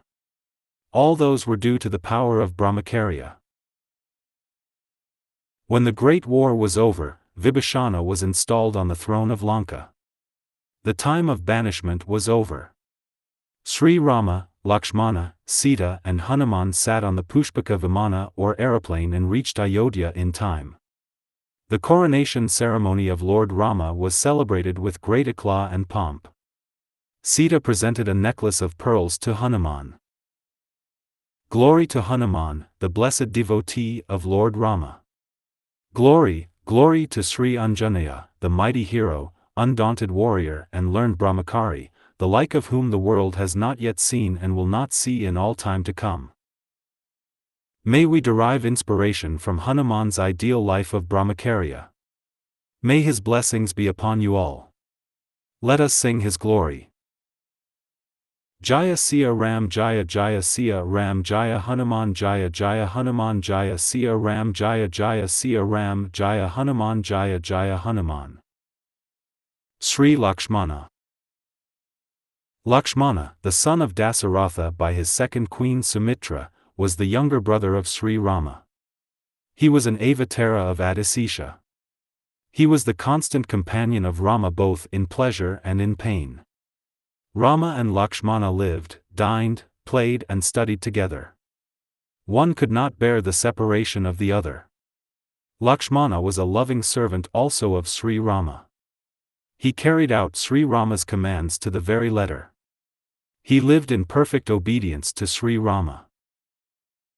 Lakshmana had pure and untainted brotherly love. His object of life was service to his elder brother. Obedience to the commands of his brother was the motto of his life. He would not do anything without getting Rama's permission. He regarded Sri Rama as his god, guru, father and mother. He followed Rama as a shadow. He was quite unselfish at heart. He abandoned all the comforts of a royal life willingly only for the company of his brother. He served Rama's cause in all possible ways. He made Rama's cause his own. He sacrificed every personal consideration on the altar of brotherly love. Sri Rama was his all in all. Lakshmana could relinquish anything, his life even, for the sake of Rama. He abandoned in a moment his mother, his wife and his royal comforts to follow Sri Rama and Sita in exile. What a magnanimous soul! What a great Tyagi he was! Here is an unprecedented example, in the history of the whole world, of a disinterested, noble and devoted soul who lived only to serve his brother. That is the reason why the readers of Ramayana eulogize Lakshmana for his pure and unique love towards his brother. Some eulogize Bharata, while others speak very highly of Hanuman, but Lakshmana was in no way inferior to Bharata or Hanuman. Lakshmana followed Sri Rama for the long period of 14 years, though he was perfectly aware of the dangers of the forest. He accompanied Rama with his bow and arrow, though his help was not required by Visvamitra. It was all due to his devotion and love towards his brother Sri Rama. Sri Rama also had intense love for Lakshmana. When Lakshmana fell down unconscious by the fatal arrow of Meghanada, Rama's heart was broken. He wept bitterly. He made a determination not to revisit Ayodhya when he lost his dear brother. He said, "A wife like Sita can be had, but a real devoted brother of the type of Lakshmana cannot be had again. The world is nothing for me without my brother." Lakshmana was pure in thought, word and deed. He led the life of an ideal Brahmachari during the 14 years of exile. He never looked at the face or body of Sita. His eyes were ever directed towards her lotus-like feet only. When Sugriva brought Sita's cloak and jewels which, while she was being carried away, she had allowed to fall on the earth, seeing the monkeys on the mountain, Rama showed them to Lakshmana and asked whether he recognized them. Lakshmana said, "Nayam janami kiyur nayam janami kankane nupura eva janami nitya padabhivandanat." I do not recognize the bracelets or earrings, I know only the anklets, for I worshipped her feet alone. See how Lakshmana revered Sita as mother or goddess.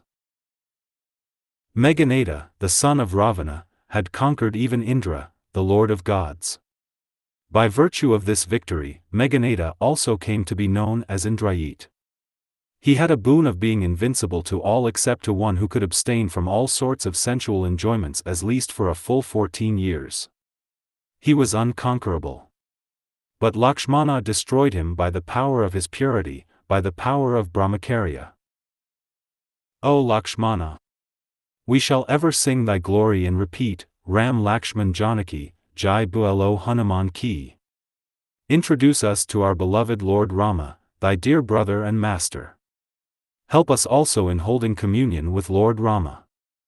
O Lakshmana! Be ever merciful to those neophyte sadhakas who grope in the darkness of ignorance. Teach us the secret of success and help us in becoming staunch celibates till the end of our lives. Once again, salutations to thee, O Lakshmana, the darling of Sumitra and the apple of Sri Rama's eyes. Bhishma. Bhishma's father was Santanu, who was the ruler of Hastinapura. His mother was Ganga Devi. His early name was Devavrata. He was an incarnation of Vasudevata.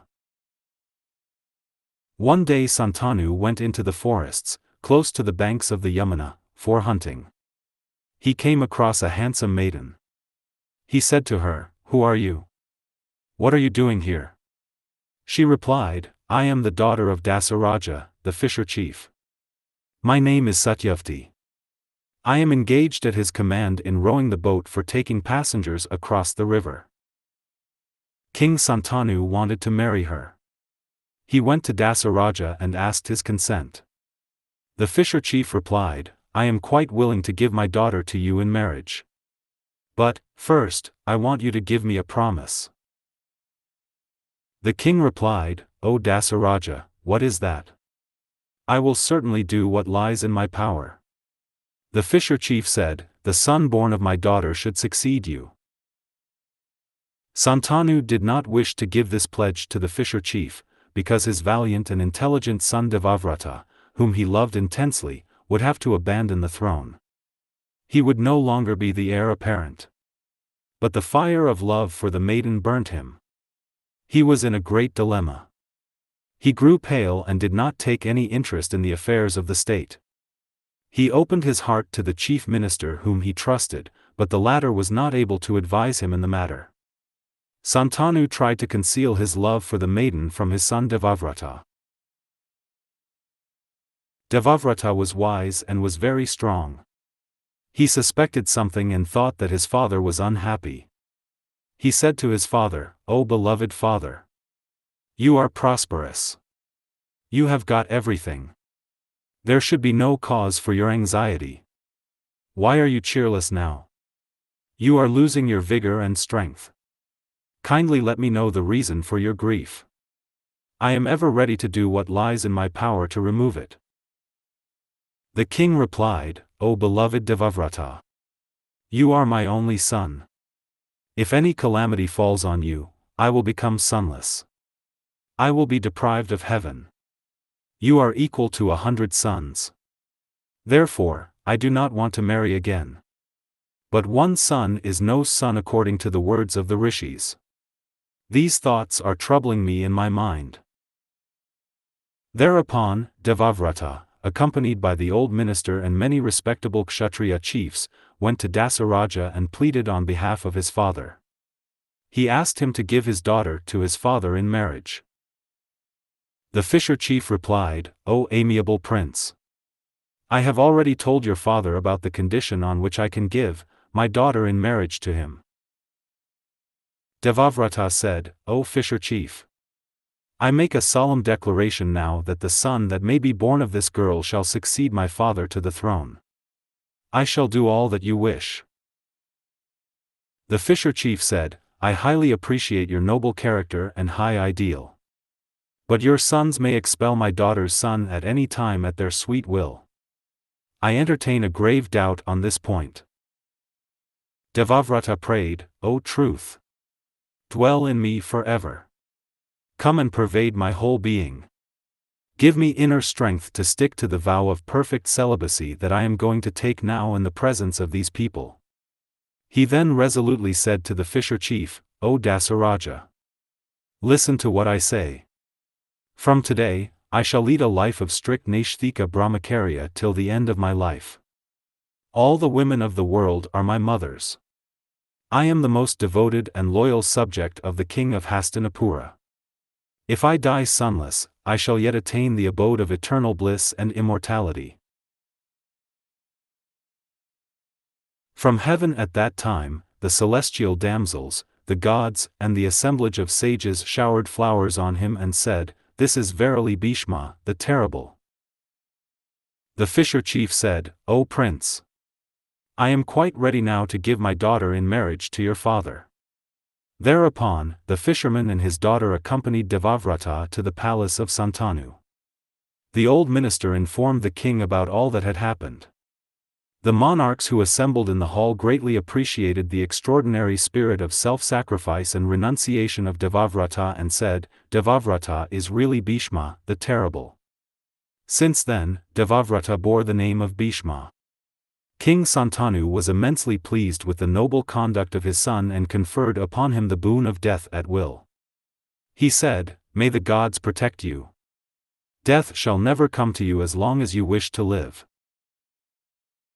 What an exalted soul! This noble example is an unprecedented one in the history of the world. No one save Bhishma, on the surface of this earth, had made such a great sacrifice for the sake of filial duty at such a young age. Bhishma's filial duty and piety might very well be compared to that of Lord Rama.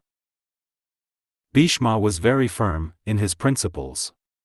He was absolutely free from the slightest tinge of selfishness. He was an embodiment of self-denial and self-sacrifice. His power of endurance and patience in all the difficult trials he met with were marvelous and unprecedented. He was matchless in fortitude and courage. All men honored him. All the Kshatriya chiefs paid their homage to him. He was a mighty yogi and a sage. He was above body consciousness. He rested in his own Satchidananda Svarupa. That is the reason why he was peaceful and serene even though he was pierced by sharp arrows all over his body. Lying on the bed of sharp arrows which was as soft as a bed of flowers to him, he gave wonderful discourses on political, philosophical, religious, social and moral subjects to Yudhishthira. Have you ever heard of anyone, save Bhishma, in the history of the world, who was able to give lofty and sublime discourses on his deathbed? Bhishma laid his life for others. He lived to serve and elevate others. The noble life led by the high-souled Bhishma of mighty will force still inspires sterling virtues in those who study his discourses in the Santi Parva.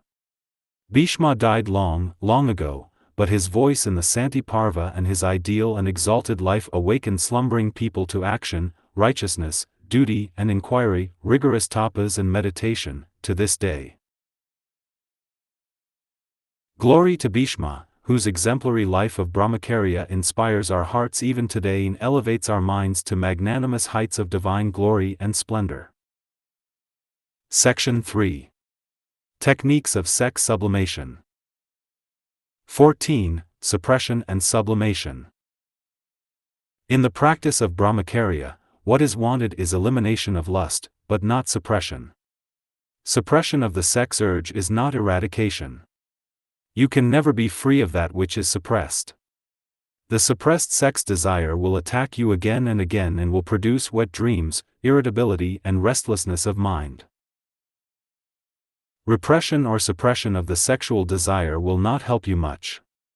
If lust is suppressed, it will again manifest with redoubled force when a suitable opportunity arises, when the will becomes weak, when Vairagya wanes, when there is slackening in meditation or yogic sadhana, when you become weak owing to an attack of disease. Do not try to run away from women. Then Maya will chase you terribly. Try to see the self in all forms and repeat the formula, Om Ek Sat Chit Ananda Atma, very often. Remember that Atman is sexless. Mental repetition of this formula will give you strength. Ignorant people adopt foolish methods to kill the indriyas. They fail eventually. Many foolish aspirants amputate the organ of reproduction. They think that lust can be eradicated by such a procedure. What a great foolish act! Lust is in the mind. If the mind is subdued, what can this external fleshy organ do? Some swallow tons of nux vomica to kill this organ. They fail in their attempts to be centered in Brahmacharya. The state of their mind remains the same, though they become impotent by taking nux vomica. What is wanted is a judicious control of the indriyas. The indriyas should not be allowed to run riot in sensual grooves. They should not be allowed to throw us ruthlessly into the deep pit of worldliness, like the turbulent horse carrying away the rider wherever it likes. Brahmacharya means control, but not suppression, of the sex desire or sex force. The mind should be rendered pure by meditation, japa, kirtan and prayer. If the mind is filled with sublime divine thoughts by meditation, japa, prayer and study of holy scriptures, the sex desire will be devitalized or de-energized by the withdrawal of the mind. The mind also will be thinned out. From sex energy to spiritual energy. The sexual energy must be transmuted into spiritual energy or ajas sakti by the practice of japa, prayer, meditation, study of religious books, pranayama and asanas. You must develop devotion and a burning desire for liberation. You must constantly meditate on the pure, immortal, sexless, bodiless, desireless Atman. Then only the sexual desire will be annihilated. If the sexual energy is transmuted into ajas or spiritual energy by pure thoughts, it is called sex sublimation in Western psychology. Sublimation is not a matter of suppression or repression, but a positive, dynamic, conversion process. It is the process of controlling the sex energy, conserving it, then diverting it into higher channels, and finally, converting it into spiritual energy or ajas sakti. The material energy is changed into spiritual energy, just as heat is changed into light and electricity. Just as a chemical substance is sublimated or purified by raising the substance through heat into vapor which again is condensed into solid form, so also, the sexual energy is purified and changed into divine energy by spiritual sadhana. Ajas is spiritual energy that is stored up in the brain. By entertaining sublime, soul-elevating thoughts of the self or Atman, by meditation, japa, worship and pranayama, the sexual energy can be transmuted into ajas sakti and stored up in the brain. This stored up energy can then be utilized for divine contemplation and spiritual pursuits. Anger and muscular energy can also be transmuted into ajas. A man who has a great deal of ajas in his brain can turn out immense mental work. He is very intelligent. He has lustrous eyes and a magnetic aura in his face. He can influence people by speaking a few words. A short speech of his produces a tremendous impression on the minds of the hearers. His speech is thrilling. He has an awe-inspiring personality. Sri Sankara, an Akhanda Brahmachari, worked wonders through his power of ajas. He did Digvijaya and held controversies and heated debates in different parts of India with learned scholars through his power of ajas. A yogi always directs his attention to the accumulation of this divine energy by unbroken chastity. In yoga, it is called Urdhvaritas. An Urdhvarita yogi is one in whom the seminal energy has flown upwards into the brain as ajas sakti. There is now no possibility of the semen going downwards by sexual excitement. The secret of sex sublimation. According to yogic science, semen exists in a subtle form throughout the whole body. It is found in a subtle state in all the cells of the body. It is withdrawn and elaborated into a gross form in the sexual organ under the influence of the sexual will and sexual excitement. An Urdhvarita yogi not only converts the semen into ajas, but checks through his yogic power, through purity in thought, word and deed, the very formation of semen by the secretory cells of the testes or seeds. This is a great secret. Allopaths believe that even in an Urdhvarita yogi, the formation of semen goes on incessantly and that the fluid is reabsorbed into the blood. This is a mistake. They do not understand the inner yogic secrets and mysteries. They are in the dark. Their drishti or vision is concerned with the gross things of the universe. The yogi penetrates into the subtle hidden nature of things through yogic chakshu or the inner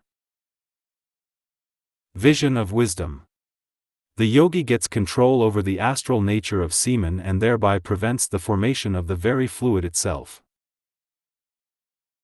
The body of a man who is truly an Ordvaritas has the scent of a lotus.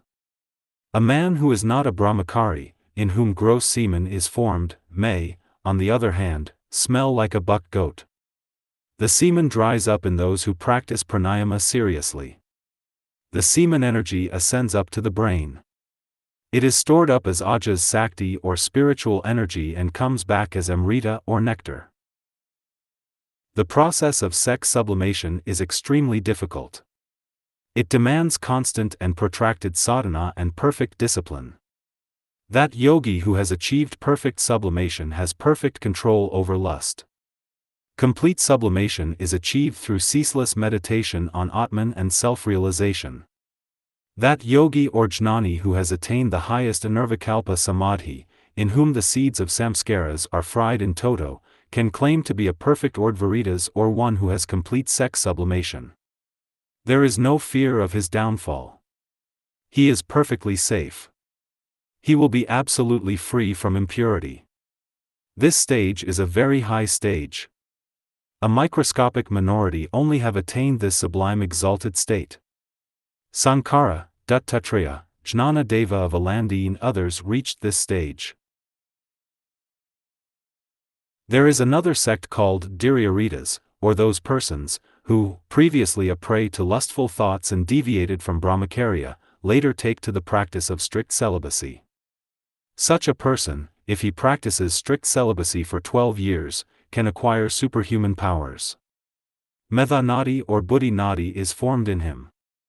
By means of this, he can have retentive memory of anything as long as he lives, and he will be in a position to learn all kinds of subjects. By observance of unbroken Brahmacharya in thought, word and deed for a period of full 12 years, one is bestowed even with the vision of God, if one aspires for it. He can solve the most abstruse and complicated problems easily. But, this kind of observance should commence before the 32nd or the 34th year.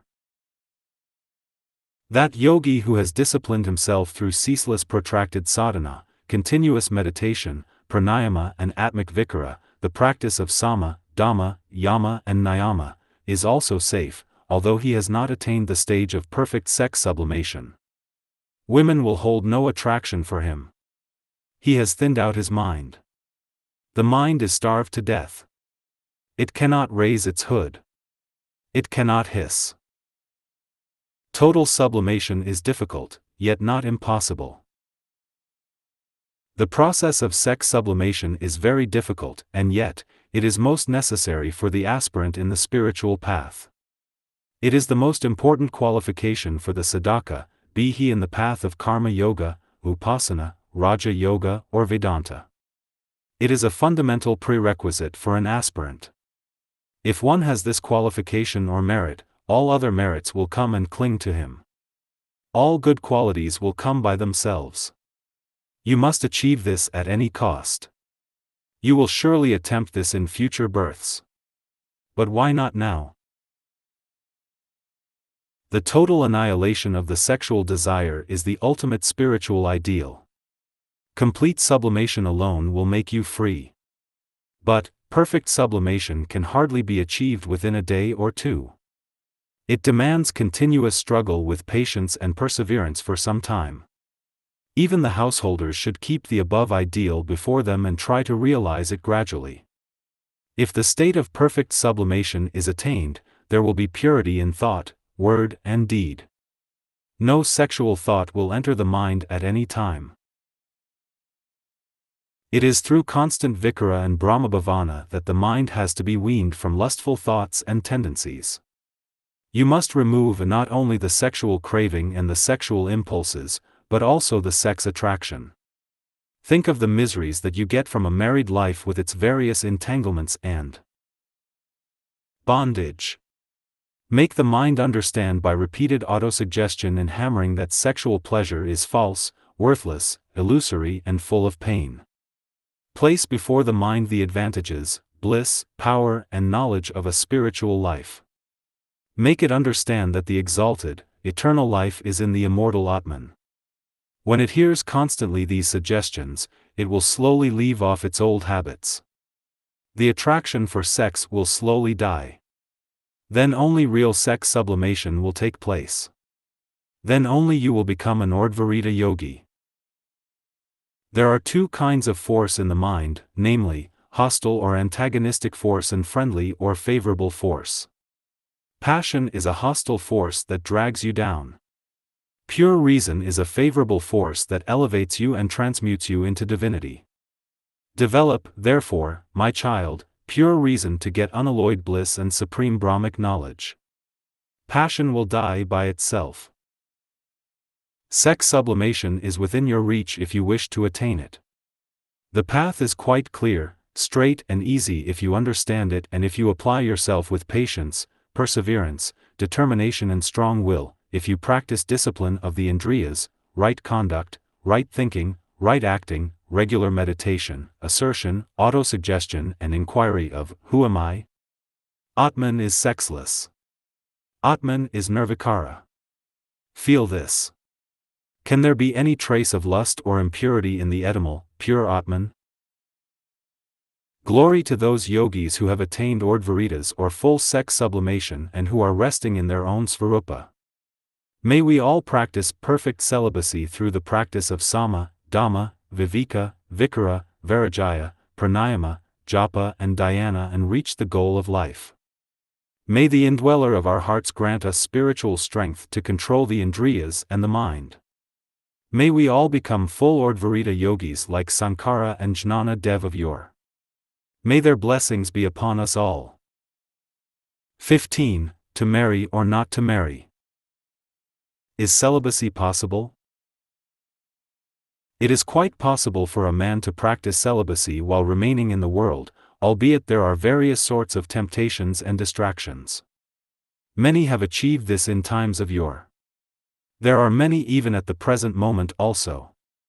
A well-disciplined life, a sattvic and moderate diet, study of religious scriptures, satsanga, japa, dhyana, pranayama, daily introspection and inquiry, self-analysis and self-correction, sadhakara, practice of yama and niyama, physical, verbal and mental tapas in accordance with the teachings of the 17th chapter of the Gita, all will pave a long way in the attainment of this end. People have an irregular, unrighteous, immoderate, irreligious, undisciplined life. Hence they suffer, and fail in the achievement of the goal of life.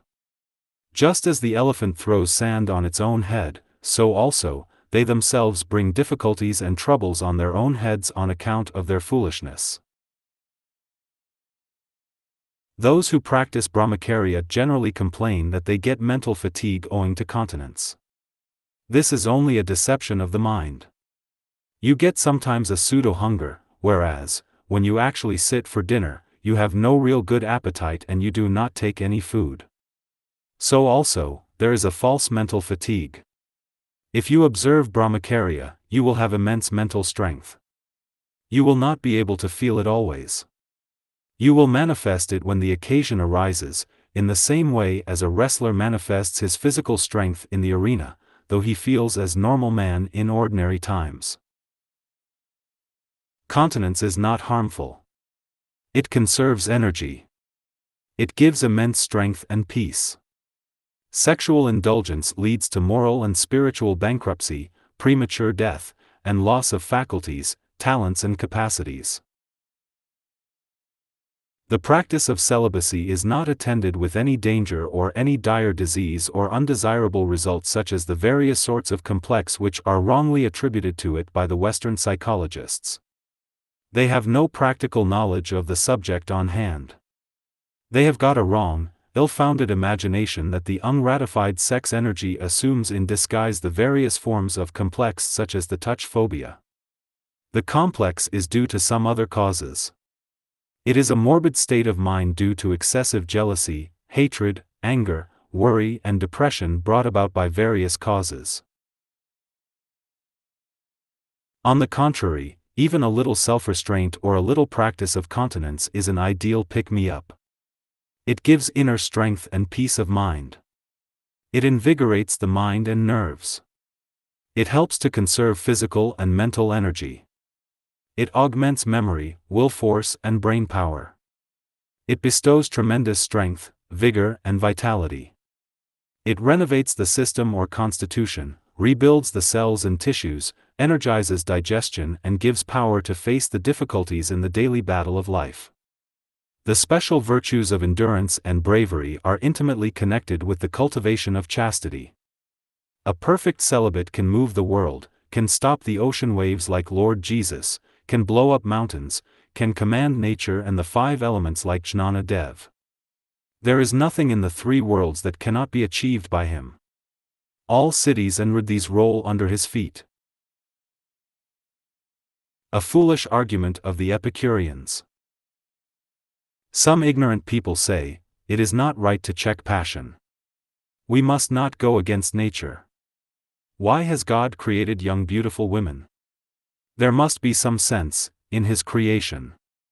We should enjoy them and procreate as many as possible. We should keep up the progeny of the line.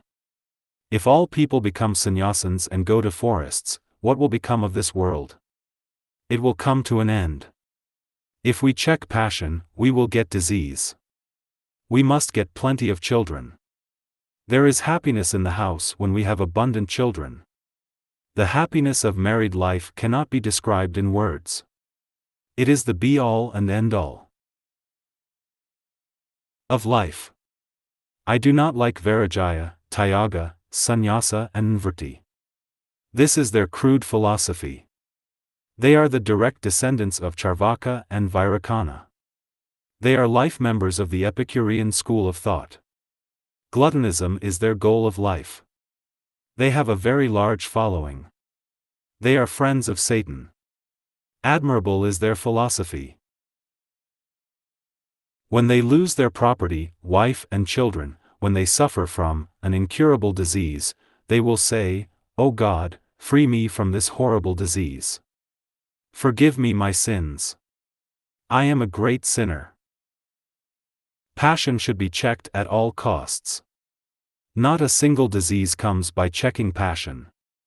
On the contrary, you will get immense power, joy, and peace. There are also effective methods to control passion. One should reach Atman, which is beyond nature, by going against nature. Just as a fish swims upstream against the current in a river, so also, you will have to move against the worldly currents of evil forces. Then alone can you have self-realization. Passion is an evil force, and it should be checked if you want to enjoy undecaying atmic bliss. Sexual pleasure is no pleasure at all. It is a mental delusion. It is attended with dangers, pain, fear, exertion and disgust. If you know yoga or the science of Atman, you can very easily control the dire malady, which is passion. God wants you to enjoy the bliss of Atman, which can be had by renouncing all these pleasures of this world. These beautiful women and wealth are the instruments of Maya to delude you and entrap you into her nets. If you wish to remain always as a worldly man with low thoughts, debasing desires, you can by all means do so. You are at perfect liberty. You can marry 350 wives and procreate as many children.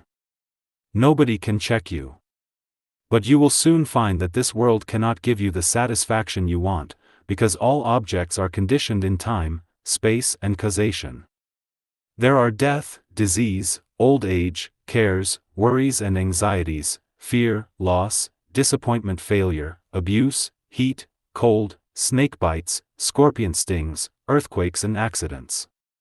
You cannot at all find rest of mind even for a single second. as your mind is filled with passion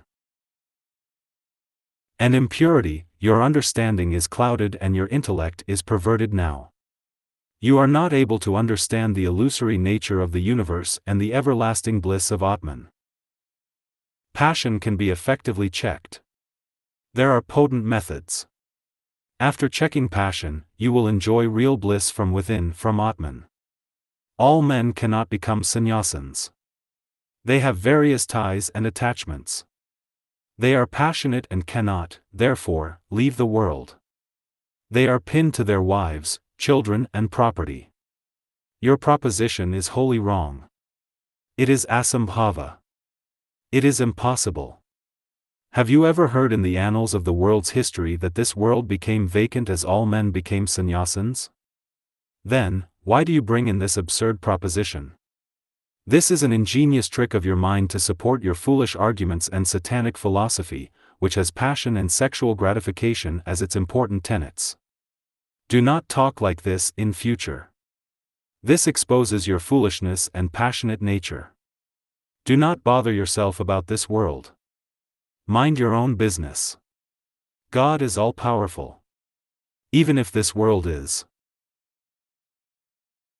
completely evacuated when all people retire to the forests, God will immediately create crores of people. By mere willing, within the twinkling of an eye. This is not your lookout. Find out methods to eradicate your passion. Marriage cannot be taken as an indispensable factor in everyone's life.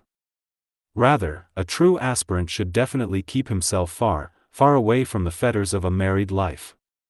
For him, marriage constitutes a curse, while at the same time, for a man of a lustful disposition for whom it is extremely difficult to get over carnal passions, it is a sort of offense and a protecting vault to his moral recklessness. Marriage is, therefore, prescribed for those, and it applies to the majority of mankind who are not yet ready for a life of absolute self-restraint, and thus is to be regarded by them as a sacrament, and certainly not as a license to self-indulgence. Every one born in this world need not necessarily marry. Marriage is meant to regulate one's life in the world. But for the institution of marriage in society, life would become irregular and beastly. But, where there is no passion in the heart, where the desire for God is strong, where there is a longing for spiritual pursuits, marriage is not compulsory. Such a man can lead a Naishthik Brahmachari's life. Parents should not force marriage on their sons. They should not stamp out the spiritual samskaras of their children. Many young men in whom there is a spiritual awakening write to me in pitiable words, "Dear Swamiji, my heart throbs for higher spiritual things. I have no interest in worldly matters. The surroundings are not favorable. I am entangled in the meshes of marriage. My parents forced me, much against my will, to marry. I had to please my old parents. They threatened me in various ways. I now weep. What shall I do now?" Young boys, who have no idea of this world and this life, are married when they are 8 or 10 years of age. We see children begetting children. There are child mothers. A boy of about 18 has 3 children. What a horrible state of affairs. Early marriages have wrought early loss of semen. There is physical and mental degeneration. There is no longevity. All are short-lived. Frequent childbearing destroys the health of women and brings in a host of other ailments. You have adopted various habits from the West in matters relating to dress and fashion. You have become a creature of vile imitation. They, in the West, do not marry unless they are able to maintain a family decently. They have got more self-restraint. They first secure a decent station in life, earn money, save something, and then only think of marriage. If they have not got sufficient money, they remain bachelors throughout their lives. They do not want to bring forth beggars into this world just in the same manner as you do. He who has understood the magnitude of human suffering in this world will never dare to bring forth a single child from the womb of a woman. Nature of the love between husband and wife.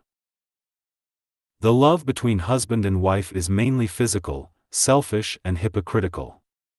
It is not constant. It is of an ephemeral and changing nature. It is carnal passion only. It is sexual appetite. It is tinged with lower emotions. It is of bestial nature. It is finite.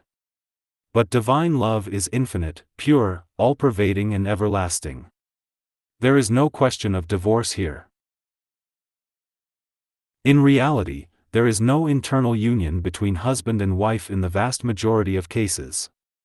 Savitri and Satyavan, Atri and Ansuya are very, very rare in these days. As husbands and wives are externally united only for selfish ends, there is only some show of smile and external love. It is all mere show only. As there is no real union in their heart of hearts, there is always some kind of friction and rupture, wry faces and hot words, in every house. If the husband does not take his wife to the cinema, there will be fighting in the house. Can you call this real love? It is mercenary, commercial business. On account of lust, men have lost their integrity, independence and dignity. They have become the slaves of women. What a pitiable spectacle you see. The key is with the wife, and even for 2 rupees, the husband has to stretch his hands to her. Still he says, under delusion and intoxication of passion, I have a sweet, loving wife. She is really a Mira. She can be really worshipped. In mercenary love, there cannot be any real happiness between the two, the lover and the beloved. If the husband is in a dying condition, the wife takes the bank passbook and walks to her mother's house quietly. If the husband loses his job for some time, the wife shows wry faces, speaks harsh words and does not serve him properly with any love. This is selfish love. There is no real affection from the core of the heart. So there is always quarrel, fighting and asanti in the house. Husbands and wives are not really united.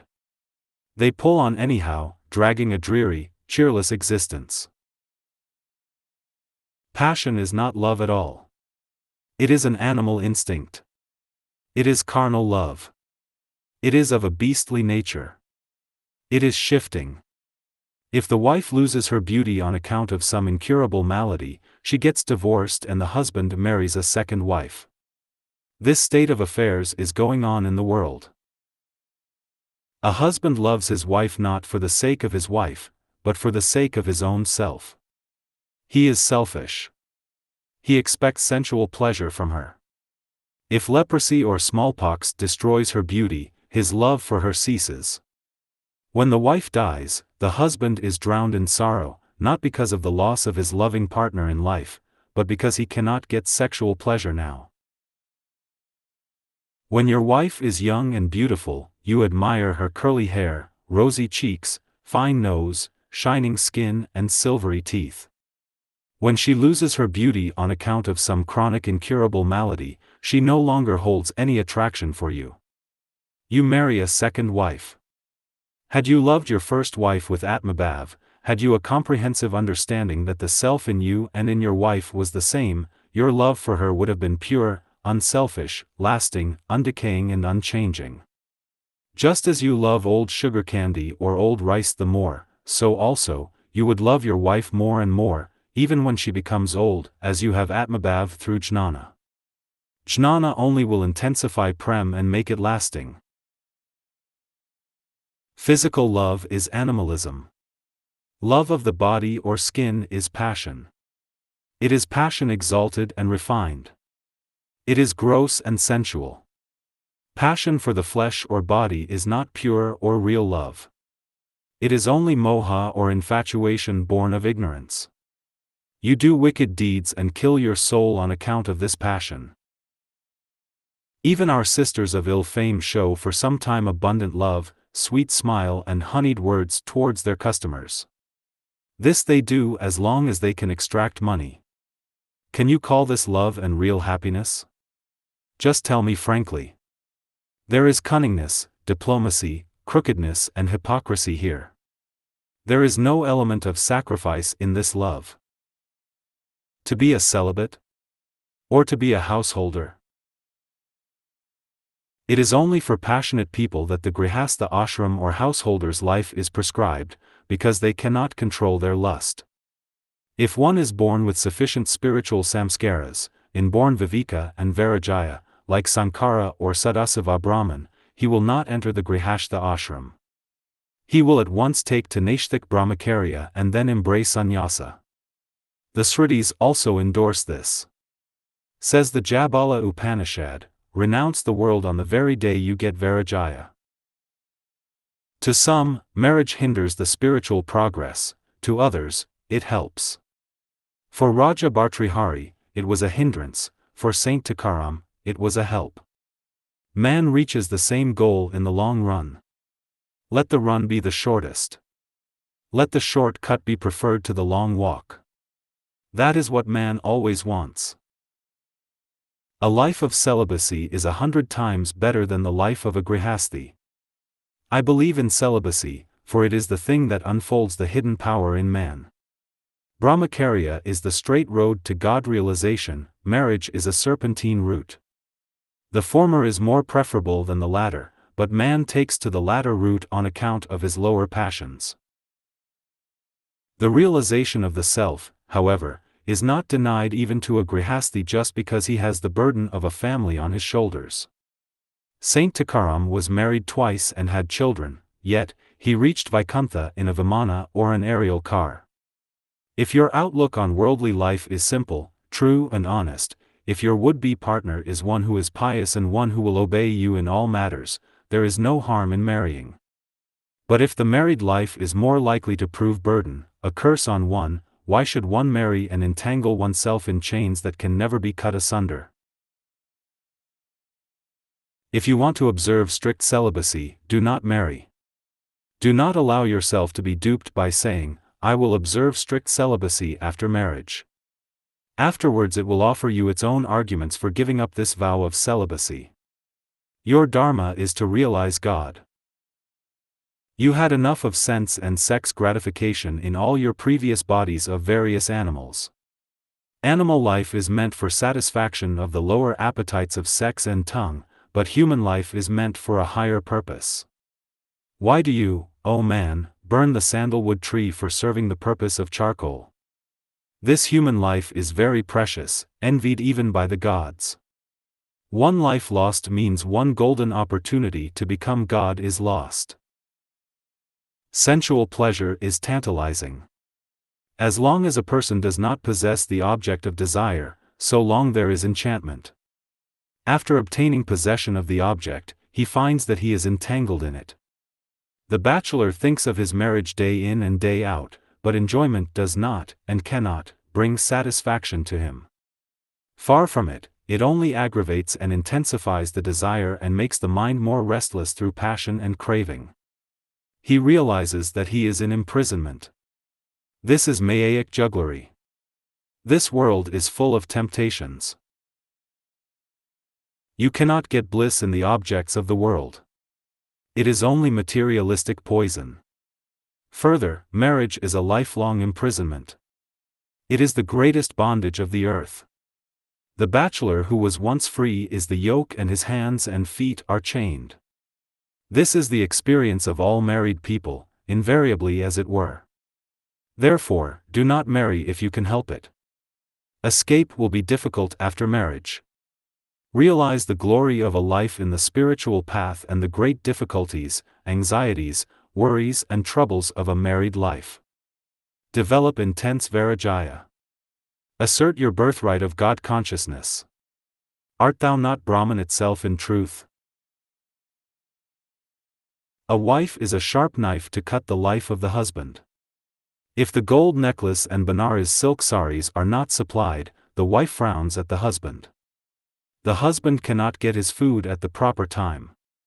The wife lies down in bed under the false pretext of acute abdominal colic.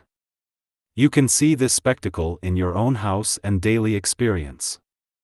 Indeed, I need not tell you much. Therefore, be wedded to Santi and have Vairagya, the worthy son, and Viveka, the magnanimous daughter, and eat the delicious divine fruit of Atmajnana, which can make you immortal. A wife is only a luxury. It is not an absolute necessity. Every householder is weeping after marriage. He says, "My son is ailing from typhoid. My second daughter is to be married. I have debts to clear. My wife is worrying me to purchase a gold necklace. My eldest son-in-law died recently." Do not marry. Do not marry. Do not marry. Escape will be difficult after marriage. Marriage is the greatest bondage. Woman is a source of constant vexation and trouble. What did Buddha, Padanatta Swami, Bhartrihari and Gopichand do? Did they not live in peace and comfort without a woman? Lust is the greatest enemy on earth. It devours a man. A great deal of depression follows the sexual act. You have to exert a lot in earning money to please your wife and satisfy her wants and luxuries. You commit various sorts of sins in acquiring money.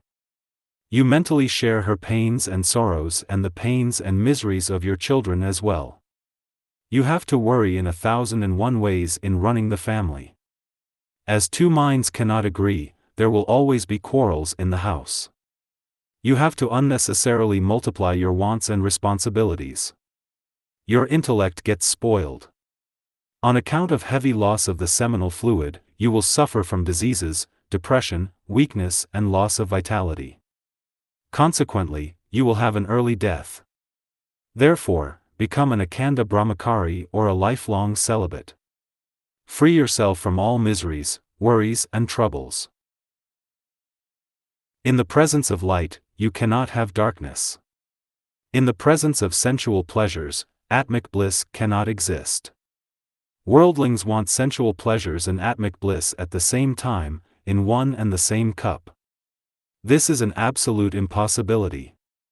They cannot renounce worldly, sensual pleasures. They cannot have real Vairagya in their heart of hearts. They will talk a lot. Worldly men imagine that they are happy because they get a few ginger biscuits, some money and woman. What more is wanted for them, poor creatures? More beggars are brought forth into the world through lust. All worldly pleasures appear as nectar in the beginning, but become virulent poison in the end. When one gets entangled in married life, he can hardly break the different ties of moha. Therefore, give up clinging to this illusory life. Be fearless. Control the indriyas and the mind. You will develop Vairagya. You will be perfectly established in Brahmacharya. The Akanda Brahmachari. If you can remain as an Akanda Brahmachari, an unbroken celibate, for a period of 12 years, you will realize God immediately without any further sadhana. You will have achieved the goal of life. Mark the word Akanda. Seminal energy is a potent Sakti. Semen is Brahman itself. A Brahmachari who has practiced unbroken celibacy for full 12 years will attain to the Nirvikalpa state the moment he hears the Mahavakya, Tat Tvam Asi, because his mind will be extremely pure, strong and one-pointed. An Akanda Brahmachari, who, for a period of 12 years, has not allowed even a drop of semen to come out, will enter into samadhi without any effort. Prana and mind are under his perfect control. Bala Brahmacharya